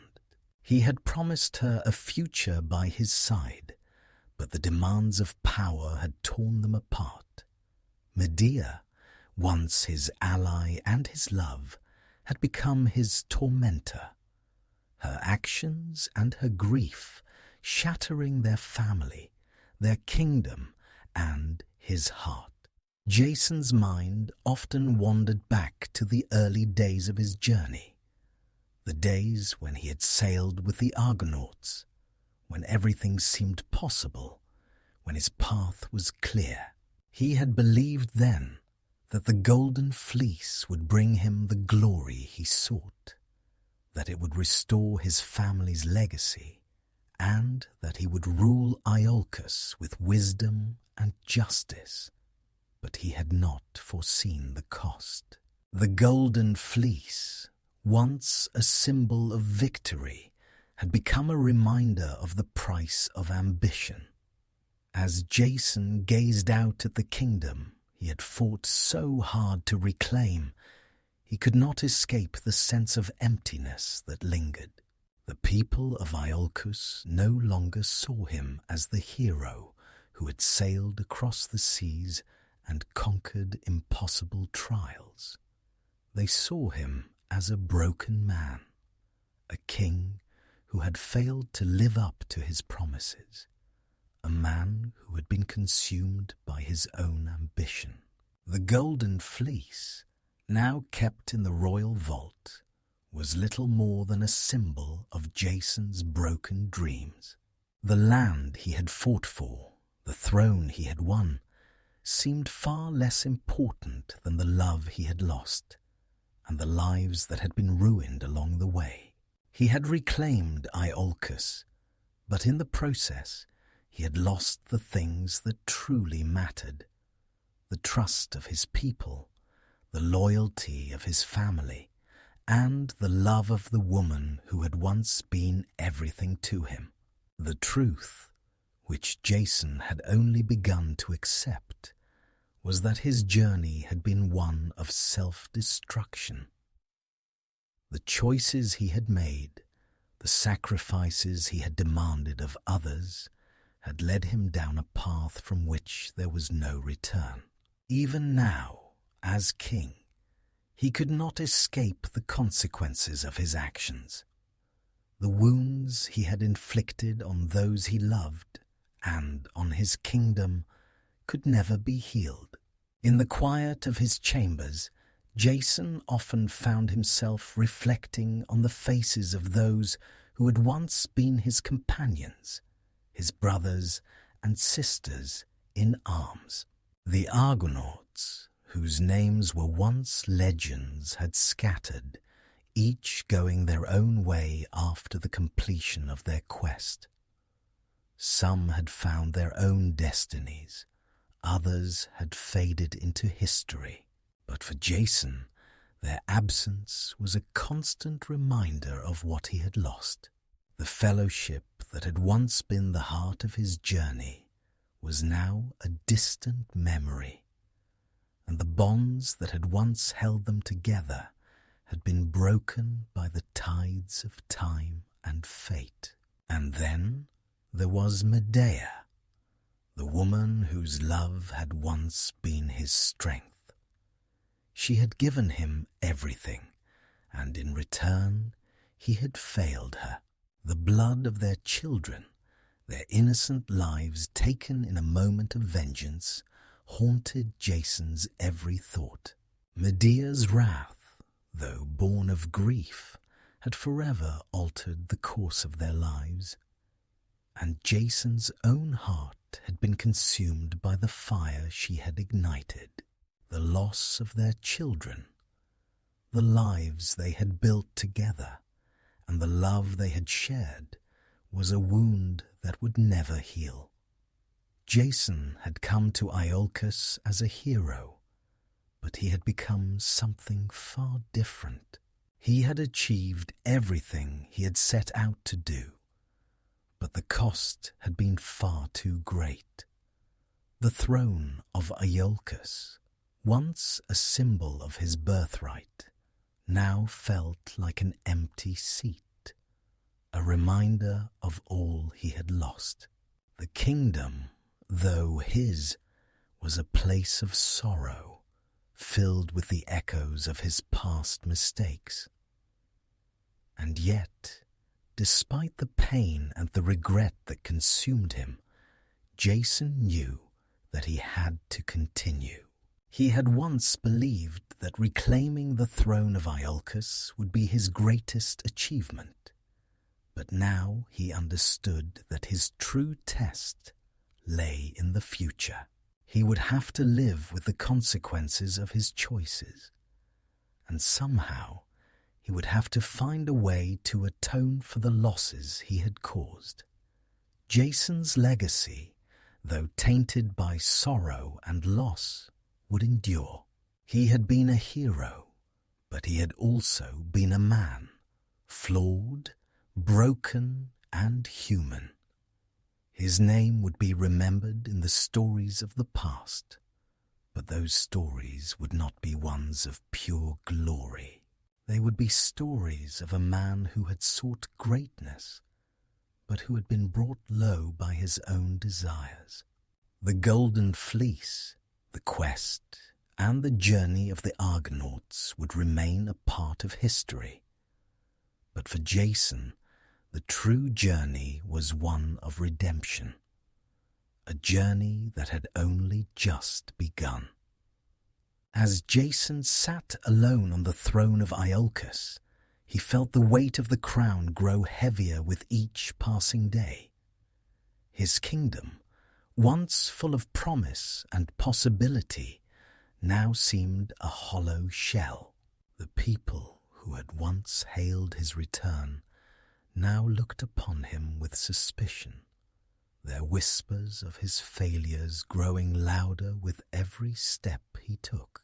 Jason had won the throne, but in doing so, he had lost something far more precious: the love and respect of those around him, the trust of the people he had fought so hard to protect. The years passed slowly in Iolcus, each one blending into the next, as Jason's life seemed to drift further away from the man he had once been. His days were filled with the responsibilities of ruling, but they were also marked by a deep, gnawing emptiness. The throne of Iolcus, though rightfully his, was a constant reminder of what he had sacrificed to claim it. His honor, his family, and the love of the woman who had once stood beside him. Medea, once the light of his life, was now a distant memory, a figure from a past he could never reclaim.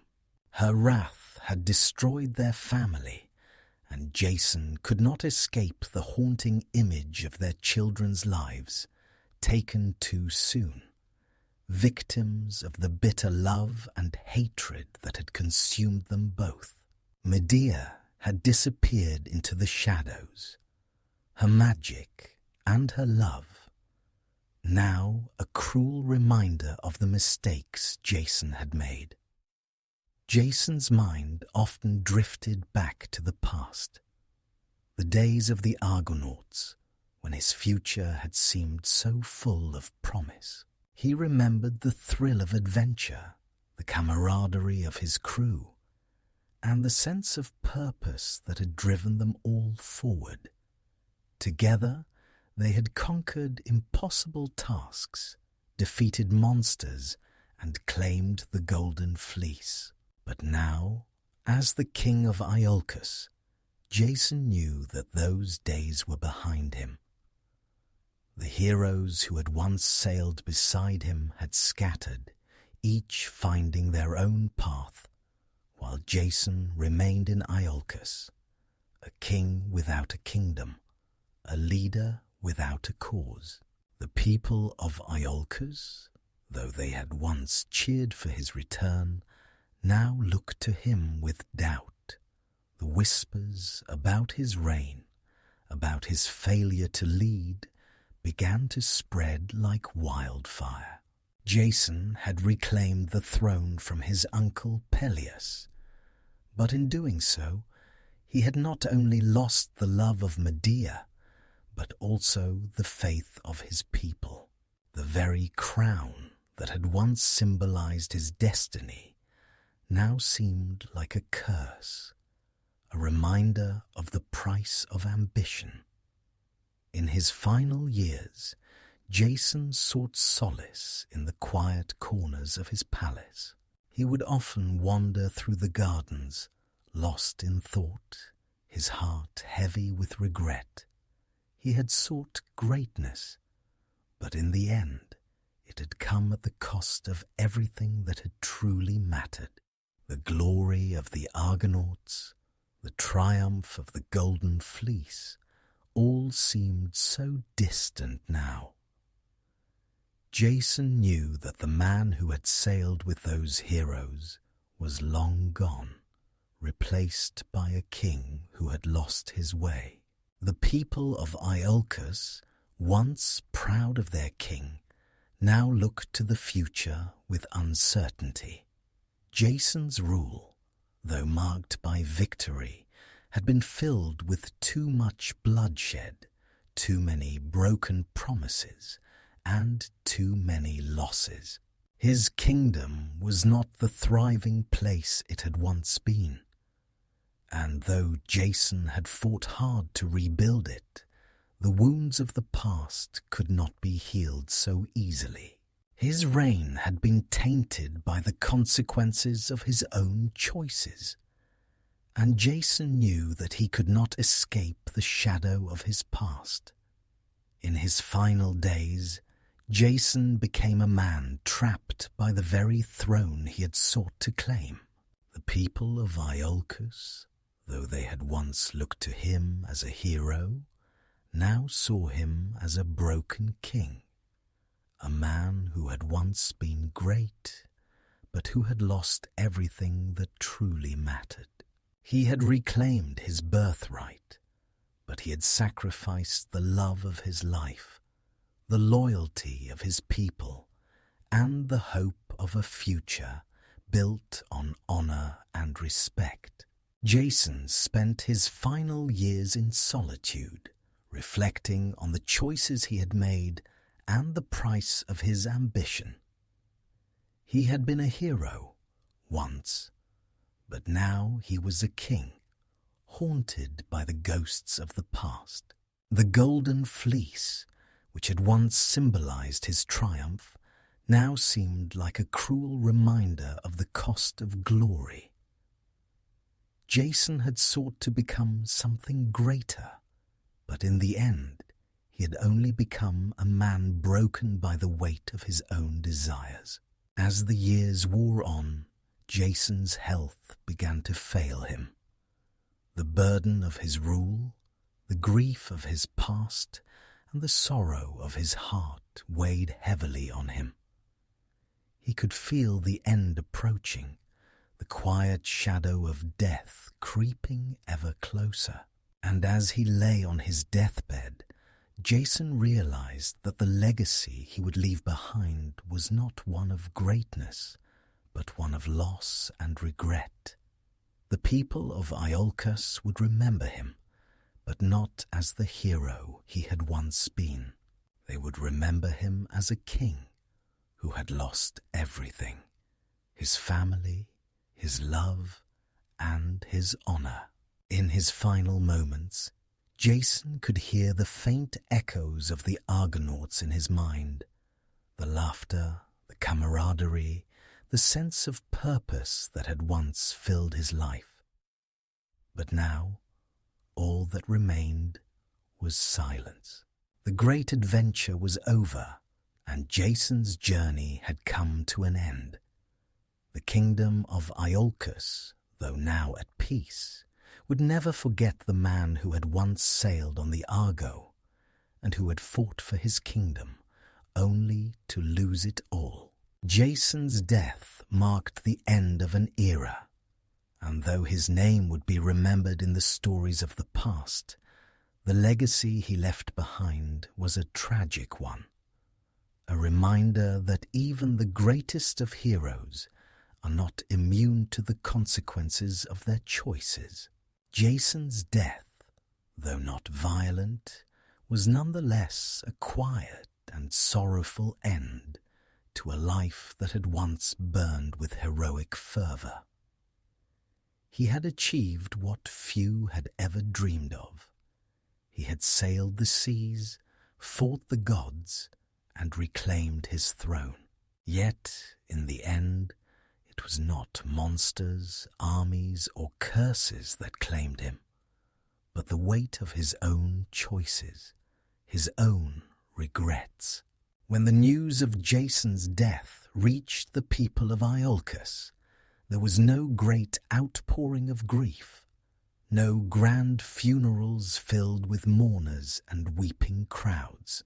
Instead, there was silence, an uneasy silence that reflected the complicated legacy of the man who had once been hailed as the greatest hero of his time. The kingdom that he had fought so hard to restore would now continue, but it would do so without the hero who had led them to victory. Jason's funeral was a quiet affair, marked more by the absence of true sorrow than by any sense of triumph. He had been a king, but more than that, he had been a man whose dreams had been overshadowed by the cost of his ambition. The people of Iolcus, who had once celebrated his return, now found themselves questioning the true meaning of his journey. The golden fleece, which had once seemed like the ultimate prize, was now a symbol of everything Jason had lost. His rise to power, his leadership of the Argonauts, and his eventual rule had all been tainted by the choices he had made along the way. Medea, though far removed from the kingdom, still haunted Jason's memory.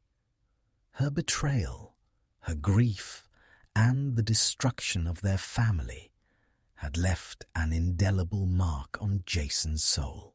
Even in death, he could not escape the consequences of the choices he had made, the promises he had broken, and the love he had lost. As the years passed, Jason's name faded into the annals of myth, becoming more legend than fact. The people of Iolcus, though they had once spoken of him with awe, now spoke of him in whispers, as if the hero who had once sailed the seas had been replaced by a man broken by his own desires. Iolcus, though still a kingdom, now carried with it the weight of its troubled past. The kingdom built on the sacrifices of a hero who had fallen from grace. But Jason's story did not end in Iolcus. The myths of the Argonauts lived on, and with them the story of the great journey that had begun with the promise of adventure and ended in the tragedy of broken dreams. Jason's name, though fading, would continue to be told for generations, not as the hero who saved Iolcus, but as the king who lost everything in his quest for greatness. In the halls of Iolcus, the royal palace now stood empty, its grandeur a reminder of a time long past. The throne, which Jason had reclaimed with such determination, was now a symbol of the emptiness that followed. His death, though peaceful, was not the end of his story. It was a reflection of the price of ambition, of the consequences of choices made in the pursuit of glory. Jason had once sought to restore his family's legacy, to reclaim the throne of Iolcus. But in doing so, he had lost the very things that had made him human: love, loyalty, and the bonds of family. As the years turned to decades, the story of Jason became a lesson to those who came after him. The tale of the Argonauts, filled with adventure and triumph, would be told to future generations.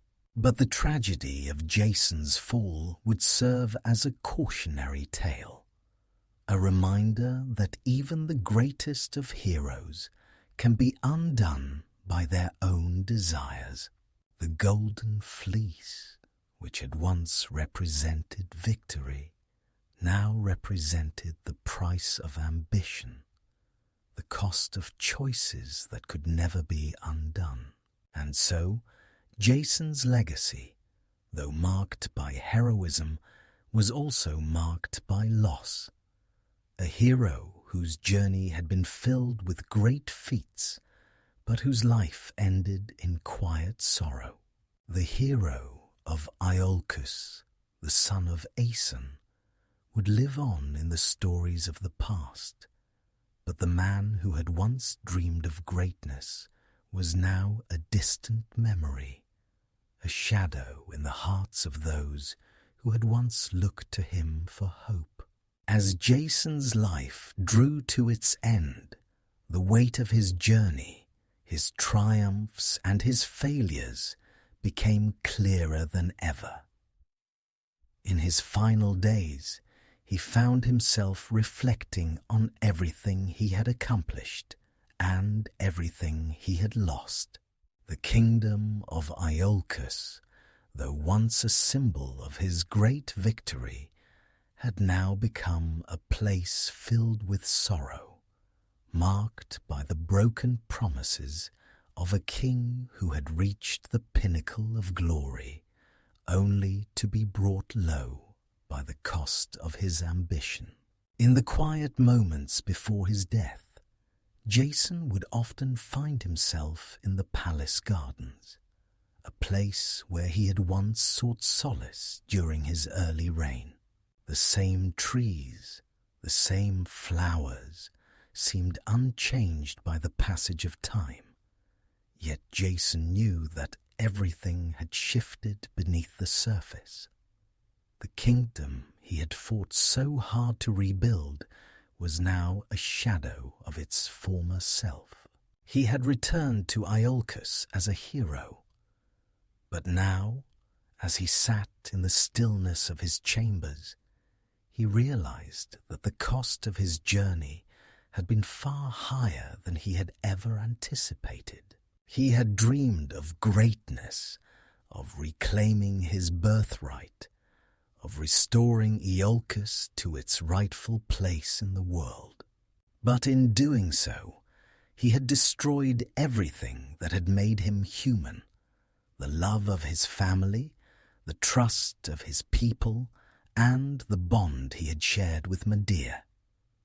The once promising future that had awaited him had now become a nightmare, a series of broken dreams and unfulfilled promises. As Jason lay in his bed, he thought back to the days when he had sailed with the Argonauts, the days when his heart had been full of hope and his future seemed limitless. The excitement of adventure, the camaraderie of the crew, the sense of purpose, they had all been fleeting moments of light in an otherwise dark journey. Jason had once believed that the Golden Fleece would bring him everything he had ever wanted, that it would restore his kingdom and fulfill his destiny.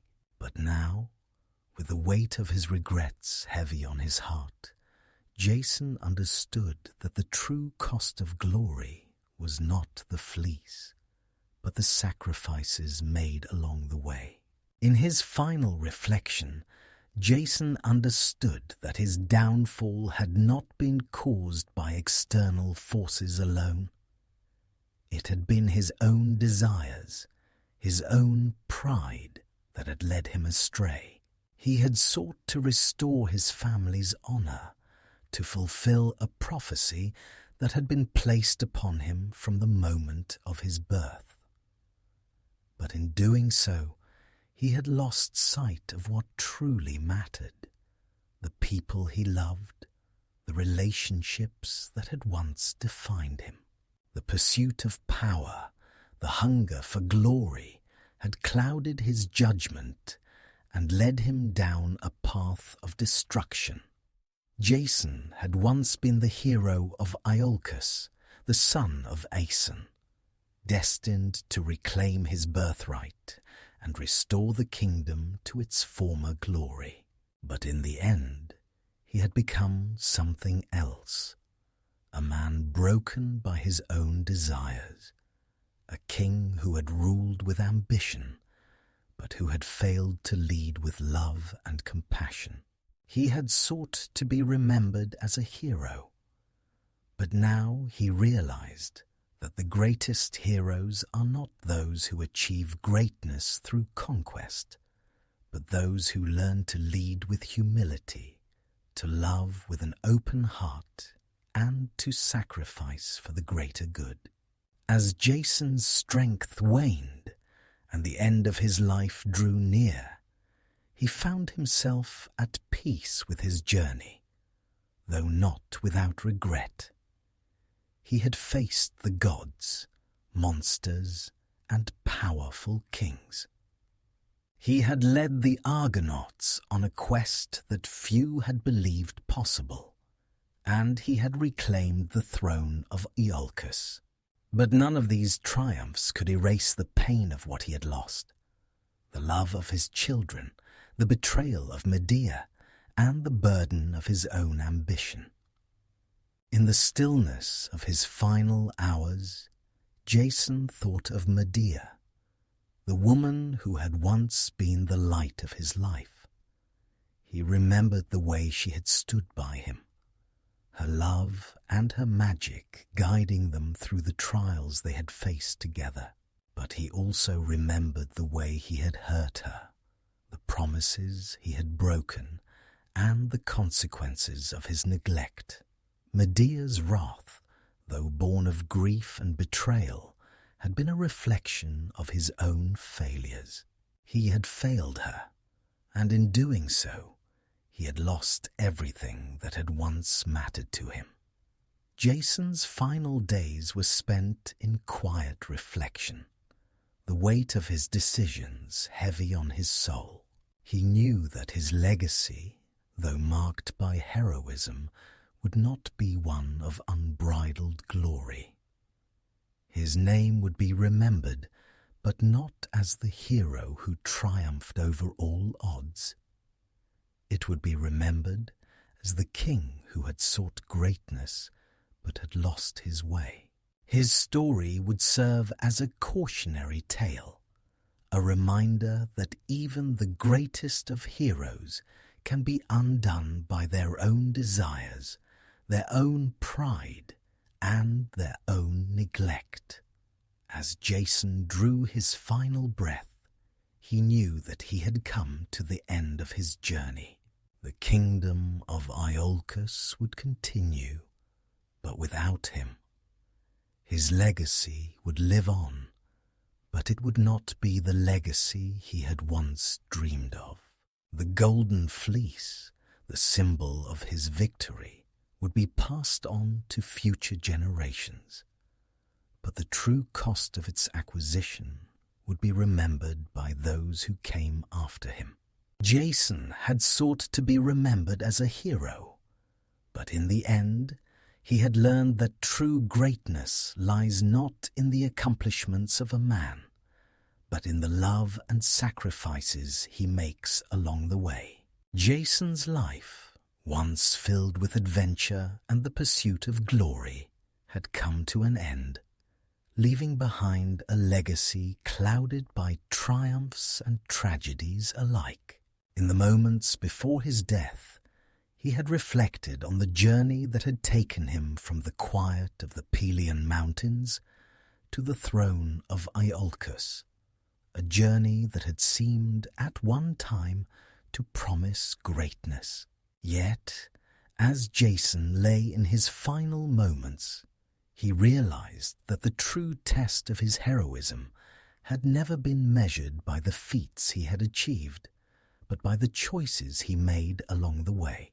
It was not the golden fleece, the conquests, or the battles he had fought that would define him. It was the relationships he had formed, the bonds he had broken, and the sacrifices he had made. Jason had dreamed of greatness, of reclaiming his family's honor, of becoming the king his people needed. But in doing so, he had lost sight of the very things that had made him human: the love of his family, the loyalty of his people, and the hope of a future built on trust and honor. In the final days of his life, Jason had come to understand that the essence of heroism was not in the power one wielded, but in the way one treated others, the humility with which one accepted responsibility, and the love one gave in return for love. His journey had taught him many lessons. Lessons about strength, about leadership, and about sacrifice. But the greatest lesson had come too late. That true greatness comes from love, not from conquest. As the king of Iolcus, Jason had known only the weight of his crown, the pressure of his responsibilities, and the burden of his own desires. He had believed that by reclaiming his throne, he would fulfill his destiny and bring peace to his kingdom. But peace had eluded him, just as the love he had sought had slipped away, piece by piece, as his ambition consumed him. The throne, though his by birthright, had not brought him fulfillment. It had only brought him loneliness, the echoes of Medea's betrayal, the pain of the children they had lost, and the weight of his own failure as a king lingered in Jason's final thoughts. He had once believed that love would conquer all, that his love for Medea would be enough to withstand the trials of their journey. But in the end, it had been his neglect and his pride that had destroyed the very love he had once cherished. Medea had sacrificed everything for him, and he had repaid her with betrayal. Jason's final reflection was not one of glory or heroism. It was one of regret, of the relationships he had sacrificed, the promises he had broken, and the life he could have had but lost in pursuit of an ideal. In his heart, he knew that he had failed the woman who had stood by him through the darkest moments of his life. He had failed his children, and he had failed his people. As Jason lay on his deathbed, the last remnants of his once great dream slipped away. The kingdom of Iolcus would continue. But Jason, the man who had once been destined for greatness, was now a forgotten memory, his name spoken with both reverence and sorrow. He had been a hero, yes, but his heroism had come at the cost of the very things that made him human. His death, though inevitable, was not the end of his story. The legacy of Jason, the son of Aeson, would continue to be told for generations, but it would not be the legacy of a flawless hero. It would be the story of a man who sought greatness and lost everything in the process, a man who had been both a king and a broken soul. Jason's final wish, as he lay in the stillness of his palace, was not for more power, more glory, or more fame. It was for forgiveness, for the love he had lost, for the mistakes he had made, and for the people he had failed. He knew that the gods had their own plans for him, and that his fate had already been sealed. But in his heart he yearned for peace, for the opportunity to atone for the wrongs he had done. As the final breath left Jason's body, the people of Iolcus would remember him not as a perfect hero, but as a flawed man who had risen to greatness only to fall from it. The golden fleece would remain in the royal vault, a symbol of his journey, but it would no longer shine with the same brilliance. The legacy of Jason would be one of both triumph and tragedy, a story of a hero who had sought greatness and lost everything in the pursuit of it. The world would continue without him, and the kingdom of Iolcus would carry on, though Jason's memory would never be erased. His story would live on in the songs of the bards, in the whispers of the people, and in the hearts of those who had known him. But the lessons of his life, the price of ambition, the value of love, and the true meaning of heroism would be passed down for generations to come. The death of Jason did not mark the end of the story, nor did it diminish the great tale of the Argonauts.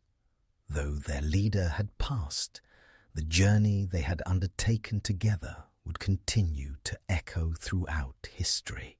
Their names, forever linked to the great quest for the Golden Fleece, would live on in the legends passed down through generations. The Argonauts, each of whom had been part of something extraordinary, now found themselves at a crossroads. Having ventured together into the wild unknown, having faced divine wrath, monsters, and countless trials, they each returned to their respective lives, carrying with them the memories of their shared adventure. Yet, the bonds formed during their journey could never be broken, and the legacy of their quest, whether they had succeeded or failed, would always remain a part of them. For some of the Argonauts, their paths after the quest would be filled with further glory. Heracles, the mighty son of Zeus, would go on to complete his 12 labors and become one of the most celebrated heroes of all time. His strength and courage would forever be remembered, and he would face many more challenges that would shape the future of Greece. But despite his future achievements, Heracles would never forget the camaraderie of the Argonauts and the journey they had shared. Atalanta, the fierce huntress and swiftest among the heroes, would return to her homeland, where her legend would continue to grow. Though she had been part of the Argonauts' journey, Atalanta's future would remain deeply intertwined with the untamed wilderness. She would become a figure of inspiration for young women, a symbol of strength, independence, and resilience. Orpheus, the poet and musician whose melodies could soothe even the most savage beasts, would continue to captivate the world with his music. His skill with the lyre would echo through the ages, touching the hearts of those who listened. Yet, his life, too, would be marked by the loss of his beloved Eurydice, a tragedy that would haunt him for the rest of his days. His music, though beautiful, would forever carry the sorrow of love lost. For others, like Atalanta and Orpheus, their fame and deeds would be written in the stars. Yet for Jason and the Argonauts as a whole, the journey would be immortalized, not by their individual successes, but by the bond they had shared as a collective. The Argonauts were not just a group of adventurers. They were a symbol of bravery, of friendship, and of sacrifice. Yet, despite their continued legacies, a darker undercurrent ran through the stories of the Argonauts. The tale of their quest was not without its tragedies, and their victories were never without cost. Jason's final days, marked by sorrow and regret, served as a stark reminder that even the greatest of heroes were not immune to the consequences of their actions. The cost of the Golden Fleece and the sacrifices made along the way would forever shape their legacy. Medea, who had once been the guiding force behind Jason's journey, would disappear into the shadows after his death. The woman who had helped him reclaim his birthright, who had once been his greatest ally, would be remembered for the tragic role she played in his downfall. Her grief, her wrath, and the death of their children would forever stain her story. But even in the dark chapters of her tale, Medea's power and influence could not be ignored. She had been a force of nature, a woman who had given everything for love and had been destroyed by it. As for Iolcus, Jason's kingdom, it would continue under the leadership of his successors.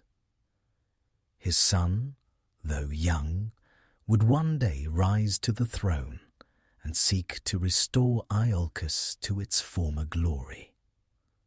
But the shadow of Jason's reign would never fully fade. His mistakes, his broken promises, and the bloodshed that had marked his time as king would continue to haunt the kingdom for years to come. The people would remember him as both a hero and a failure, a king who had been broken by his own ambitions and the love he had lost. The Golden Fleece, once a symbol of power and triumph, would be locked away, its true significance fading with time. It had been the object of Jason's quest, the prize that had set him on a journey that had taken him to the ends of the earth. Yet in the end, it was not the fleece that defined him. It was the choices he had made, the relationships he had forged and destroyed, and the price of his victories. And so, the legacy of the Argonauts lived on, a story of triumph and tragedy, of friendship and betrayal. Their names would be remembered, not as flawless heroes, but as men and women who had dared to dream, who had sought greatness and paid the price for it. Their journey, though filled with glory, was also a warning, a reminder that even the greatest of heroes can be undone by their own flaws. The songs would be sung, the tales would be told, and the memory of the Argonauts would live on in the hearts of those who believed in the power of adventure, of sacrifice, and of the pursuit of something greater than oneself. But in the end, their legacy was not just about the fleece or the victories they had won. It was about the lessons they had learned along the way. And those lessons, passed down through the ages, would shape the hearts and minds of heroes to come. The journey of the Argonauts, though it had come to an end, would never truly fade from the memories of those who lived through it. Jason's death, though tragic, did not mark the final chapter of their epic. The lessons of their quest lived on in the hearts of those who carried the torch forward, in the stories passed down through generations, and in the mythic legacy that endured beyond the heroes themselves. Iolcus, once a kingdom of promise and loss, continued to survive. Jason's son, though still young, would one day inherit his father's throne, and with it the mantle of leadership. But the kingdom that Jason had fought to restore was no longer the one he had dreamed of. It was a place scarred by the weight of its past, the past that had shaped Jason and the people who had followed him. Iolcus was no longer simply a land ruled by a king. It was a symbol of all the trials, tribulations, and choices that had come with the pursuit of greatness. For the Argonauts, the journey to Iolcus had been one that stretched far beyond the shores of their homeland. It was a journey that had tested their strength, their resolve, and their very humanity. It had brought them face to face with gods, monsters, and the limits of their own courage. They had been bound by a single goal, to claim the Golden Fleece. But in doing so, they had uncovered truths that none of them could have foreseen. They had learned that the path to glory was not without sacrifice, that the pursuit of greatness often carried with it a price too steep to pay. As the Argonauts went their separate ways after the quest, their paths diverged, but their bonds remained. The unity they had formed during the journey was not something that could easily be broken. Though they were no longer bound together by the quest for the Golden Fleece, the experience had changed them all forever.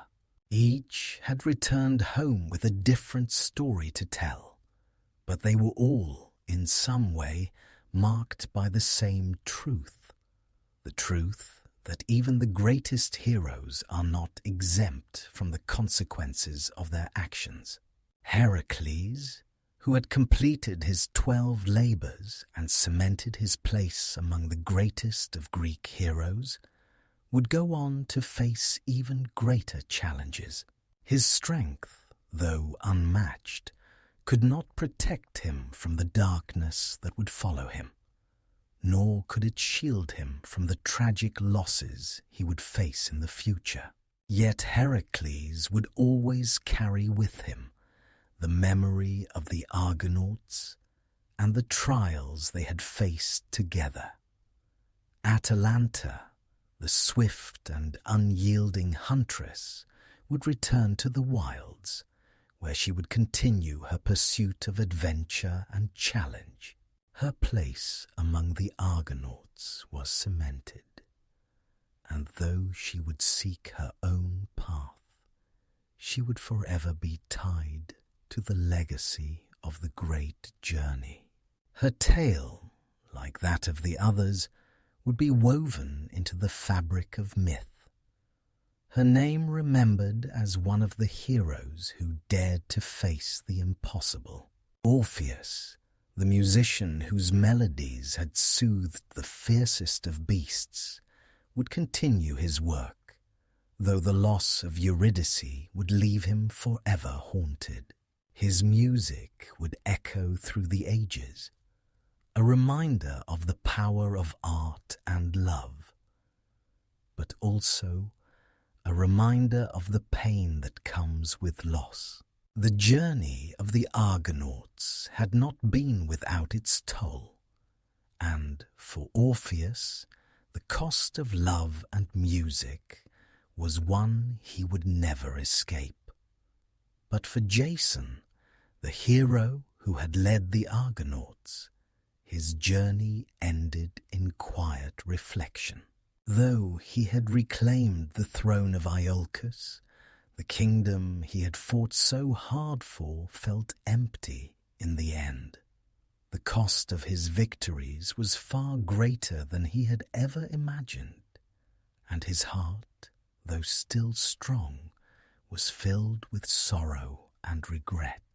The throne, once a symbol of his birthright, now seemed like a weight he could not bear. The people of Iolcus, who had once hailed him as a hero, now viewed him with mixed emotions, respect for his deeds, but also pity for his fall. Jason had spent his final days in quiet solitude, haunted by the choices he had made and the people he had lost. He had once believed that the golden fleece would bring him peace and glory, but instead it had brought him a life filled with heartbreak and loss. He had lost the love of his life, the loyalty of his people, and the family he had dreamed of building. The hero who had once sailed with the Argonauts was now a man who had failed to live up to his own ideals. As Jason's death marked the end of his reign, the future of Iolcus seemed uncertain. His son, though a rightful heir, was still too young to rule with the wisdom and experience Jason had gained through his many trials. The kingdom, though still intact, would need time to heal from the wounds that had been inflicted upon it. The Argonauts, though no longer together, would remain legends, figures of myth whose deeds would be remembered for generations. The Golden Fleece, which had been the catalyst for their great journey, would remain a symbol of both victory and loss. It was not just a treasure to be claimed, but a reminder of the cost of ambition, the sacrifices made, and the unrelenting power of fate. The fleece would be passed down to future kings, but its true meaning would be lost to time. Its power a reflection of the heroes who had once sought it. In the end, the legacy of the Argonauts was not one of unblemished glory, but of human complexity. They were heroes, yes, but they were also flawed. Their journey had taught them that greatness comes with a price, and that even the most heroic of deeds are tinged with sacrifice and regret. The Argonauts had set sail together, united by a single goal, but their journey had shown them that the pursuit of greatness was not without its dark side. Jason, though remembered as a hero, would be remembered as a man who paid the price for his dreams. The Golden Fleece, once a symbol of hope and triumph, had become a bitter-sweet reminder of all he had lost. Though Jason's reign in Iolcus had ended in sorrow, the impact of his actions reverberated through the ages, leaving an indelible mark on both the land he ruled and the myths that were woven around his name. The heroes of the Argonauts, though scattered in the winds of time, continued to live on in the stories told by bards and scribes.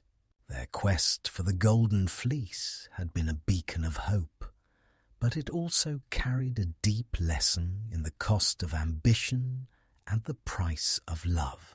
After Jason's death, the throne of Iolcus passed to his son, but the kingdom had already been deeply scarred by the weight of his decisions.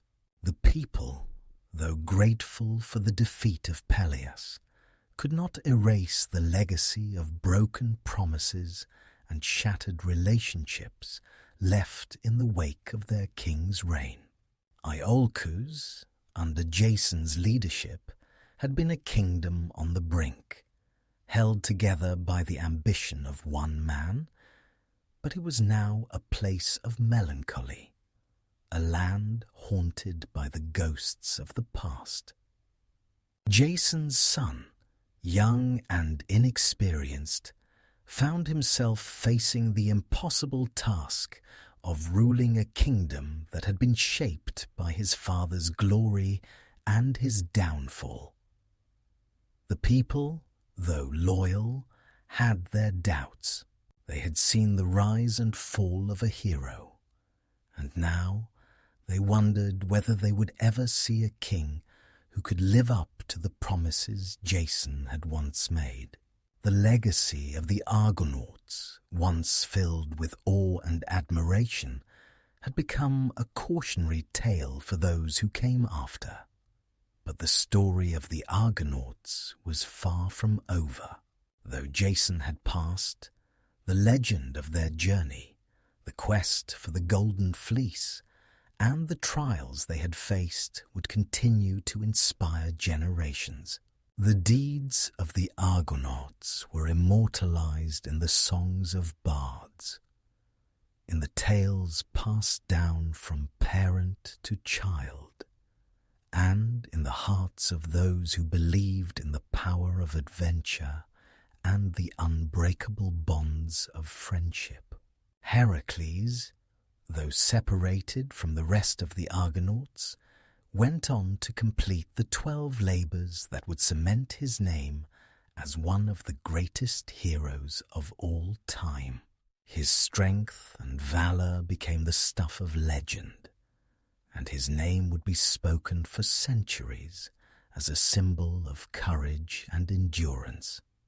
Yet, even Heracles could not escape the shadow of Jason's quest.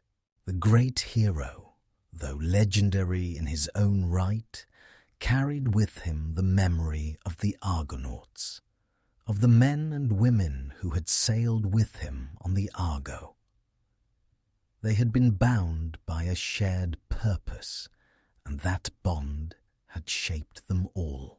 Atalanta, too, continued her journey, seeking her own adventures in the wilds of Greece.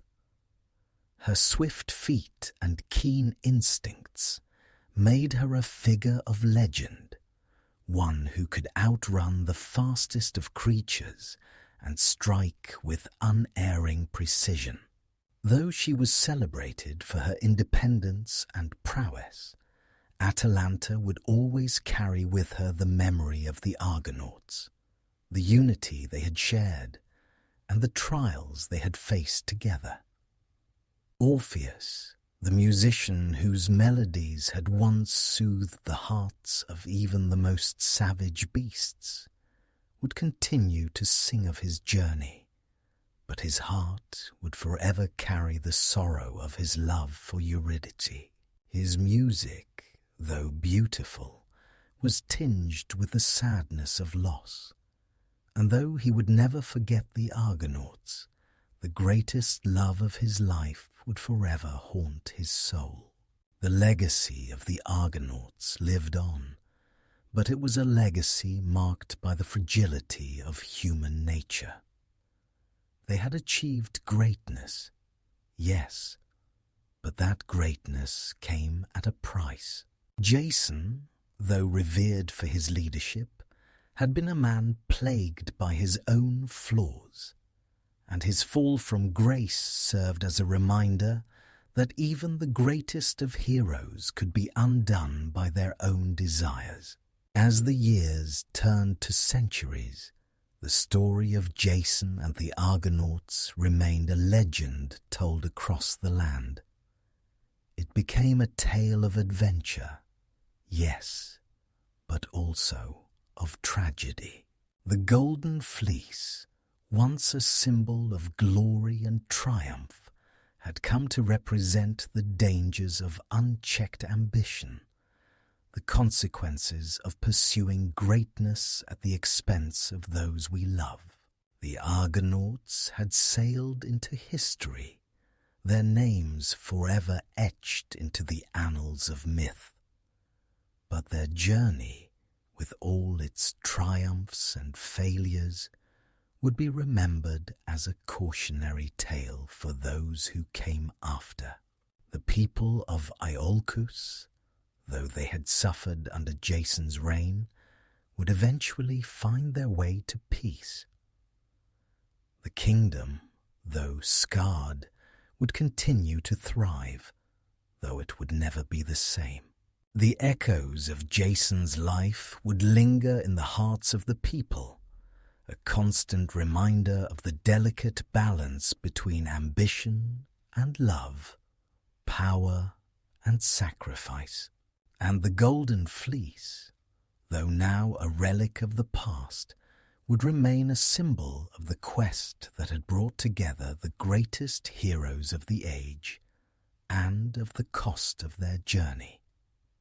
As the years passed, the heroic age of the Argonauts slowly faded into the pages of myth and legend. Jason's name, though still whispered in the halls of Iolcus and sung by bards across the lands, became a shadow of the great hero he had once been. The kingdom he had fought so fiercely to reclaim had moved on, its people striving for peace and stability, while the memory of Jason, the Argonauts, and their quest became part of a greater mythic tapestry. The Golden Fleece, once the most coveted treasure in all of Greece, was now but a relic of the past. It remained locked away, a symbol of the triumphs and sacrifices that had defined Jason's journey. And while the fleece's physical presence was undeniable, its true meaning had evolved over time, becoming less about the power it held and more about the price of ambition, the choices made, and the consequences faced along the way. Iolcus, though Jason's kingdom, no longer felt the same. The weight of his reign, his victories and his failures left a deep mark on the land. His son, now old enough to take the throne, would rule with a sense of caution, aware of the mistakes his father had made. Though Jason's bloodline would continue, the scars of his decisions would remain, and the future of Iolcus would be shaped by the lessons learned from the past. And yet, even as time passed and the kingdom moved forward, the story of Jason and the Argonauts never truly disappeared. Their legend lived on in the hearts of the people, passed down through stories and songs, a tale of heroism, tragedy, and the eternal struggle between ambition and love. The Argonauts, though no longer united by the quest for the Golden Fleece, remained a part of the collective consciousness of the ancient world. Heracles, Atalanta, Orpheus, and the others continued to live in the stories told by those who admired their bravery and their sacrifices. But the stories of the Argonauts were no longer just tales of great deeds. They were cautionary lessons, reminding the world of the dangers of unchecked ambition, the importance of love, and the sacrifices that must be made for greatness. For Heracles, his own legend continued to grow as he completed his 12 labors and became one of the greatest heroes of all time. His strength, both physical and moral, was celebrated, and his name would be remembered for generations to come. Yet, even he could not escape the pain of his own past. The trials, the losses, and the sacrifices he had made. Though he would continue to achieve great feats, Heracles would carry the memory of the Argonauts and the path they had walked together. Atalanta, the swift and independent huntress, would continue to carve her own path through history. Her name, synonymous with speed and skill, would inspire countless others to seek adventure and challenge. Her legacy would endure, But her connection to the Argonauts would remain a part of her story, a reminder that even the most independent of heroes are shaped by the bonds they form with others. Orpheus, whose music had once charmed even the gods, would continue to play, but his heart would forever carry the sorrow of Eurydice's death. His melodies would echo through the world, but they would always be tinged with the sadness of loss. And though his name would be celebrated, his heart would never fully recover from the tragedy of the Argonauts' journey. In the distant future, the myth of Jason and the Argonauts would be remembered by those who followed. The golden fleece would no longer be a physical object of power, but a symbol of the great journey that had shaped the ancient world. The lessons learned from Jason's rise and fall would guide future generations of heroes, reminding them that greatness is never without sacrifice, and that even the mightiest of heroes are ultimately human. As the heroic age faded into myth, the world moved on. The kingdoms and heroes of the past became the stories of the present, and the future unfolded, shaped by the legacies of those who had come before. Jason, though a hero in his time, was now a figure in the ever-expanding tapestry of myth, a symbol of both the glory and the cost of ambition. But for those who still remembered, the story of Jason, of the Argonauts, and of the Golden Fleece would remain a timeless tale, a tale of heroes, of trials, of loss, and of the unbreakable bonds that had once united a group of men and women in their quest for something greater than themselves. It would live on, not just in the legends of the past, but in the hearts of those who believed that, in the end, the journey was as important as the destination. The age of the Argonauts had ended, their adventures woven into the fabric of legend, and the golden age of heroes had given way to a quieter world. Iolcus, once the kingdom of kings and quests, continued to pulse with life, though its former glory seemed to have faded with the passing of Jason. The land had been shaped by his ambition, his victories, and his many mistakes. Yet, as the kingdom moved forward, it carried with it the memory of the man who had sought greatness but ultimately paid a great price for it.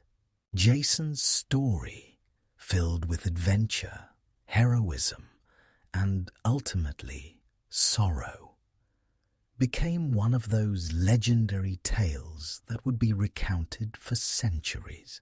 Though his final days were spent in solitude, marked by reflection and regret, his name would continue to resonate throughout history, a figure of both glory and tragedy.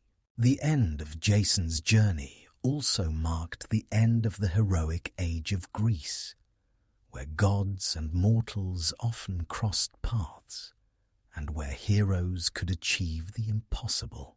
The Argonauts, with their strength, valor, and unity, were emblematic of a time when greatness was measured by the courage to face the unknown and the ability to conquer impossible trials. But even after Jason's death, the lessons of his life would continue to shape the world. The myth of Jason and the Argonauts, with its triumphs and failures, would become a symbol not just of what heroes could achieve, but of the frailty of human ambition. Their story taught that no matter how mighty one became, no matter how high one rose, there were always consequences to the choices made along the way. No one, not even the greatest of heroes, could escape the weight of their decisions. As the years passed, Jason's legacy lived on in the songs of bards and in the minds of those who sought to understand what it meant to be a hero. His quest for the Golden Fleece was not just about the treasure. It was about proving oneself, about seeking validation, about fulfilling a destiny. But in the end, Jason learned that destiny is not always what we hope for. The Golden Fleece, once the ultimate prize, had become a symbol of the ultimate cost, of a life filled with longing, sacrifice, and the painful realization that the pursuit of greatness may not bring fulfillment, but sorrow. The kingdom of Iolcus, though still ruled by Jason's son, would never be the same. The shadow of his father's reign, filled with both noble aspirations and tragic failure, loomed over the new ruler. Though Jason's son would eventually ascend to the throne, the echoes of Jason's choices would continue to shape his rule. The lessons of Jason's life were etched into the very heart of Iolcus. The lessons of ambition, love, sacrifice, and the bitter price of glory. Though Jason's journey had come to an end, the journey of the Argonauts and the legacy of their quest would never truly fade. The Golden Fleece would remain in the royal vault as a reminder of the man who had fought so hard to claim it. Yet, it would no longer be seen as the ultimate goal, but rather as a symbol of the journey itself, a journey that had brought together heroes from all walks of life, bound by a single cause. The fleece, though a powerful symbol, was ultimately secondary to the friendships forged, the lessons learned, and the sacrifices made. And so, the story of Jason and the Argonauts would be told for generations to come, not just as a tale of great deeds, but as a reminder of the human heart, the heart that seeks greatness, the heart that loves and loses, and the heart that must face the consequences of its desires. The journey of the Argonauts, with its triumphs and its tragedies, would remain a part of the mythic landscape, a story that would inspire future generations to seek out their own quests, to challenge their own destinies, and to learn from the heroes who had gone before. In the quiet halls of Iolcus, Jason's legacy would endure. Though his name may have been tarnished by the pain he caused and the choices he made, the memory of the hero who sought the Golden Fleece and the cost of that pursuit would never be forgotten.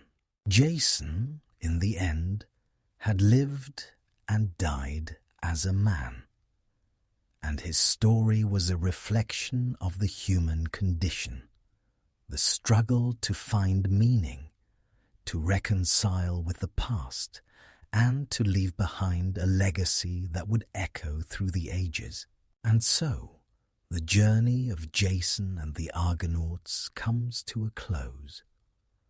From humble beginnings to the grandest of quests, their story has been one of adventure, triumph, loss, and the relentless pursuit of something greater than themselves.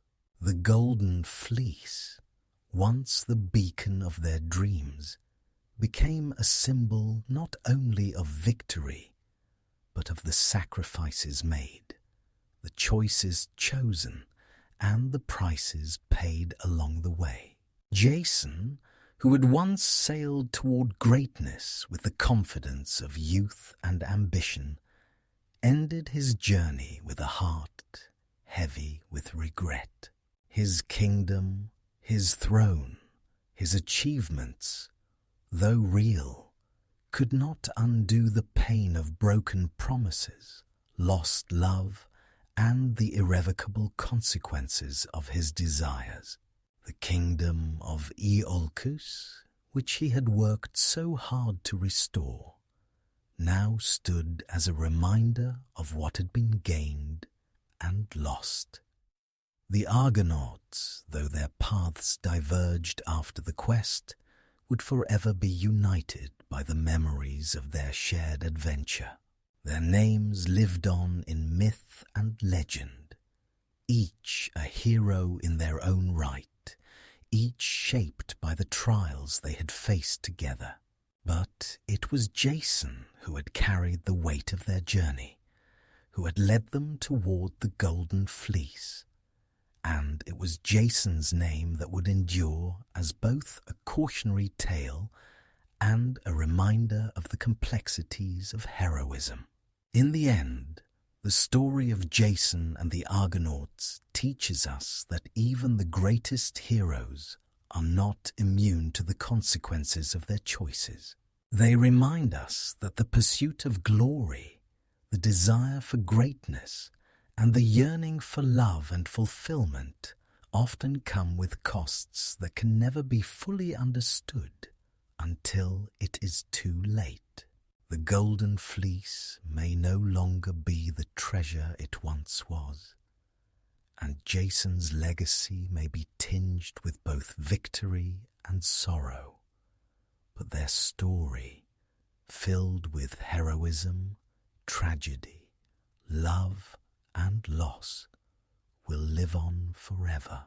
It is a story told through the ages, not just of gods and heroes, but of the human heart in all its strength and vulnerability.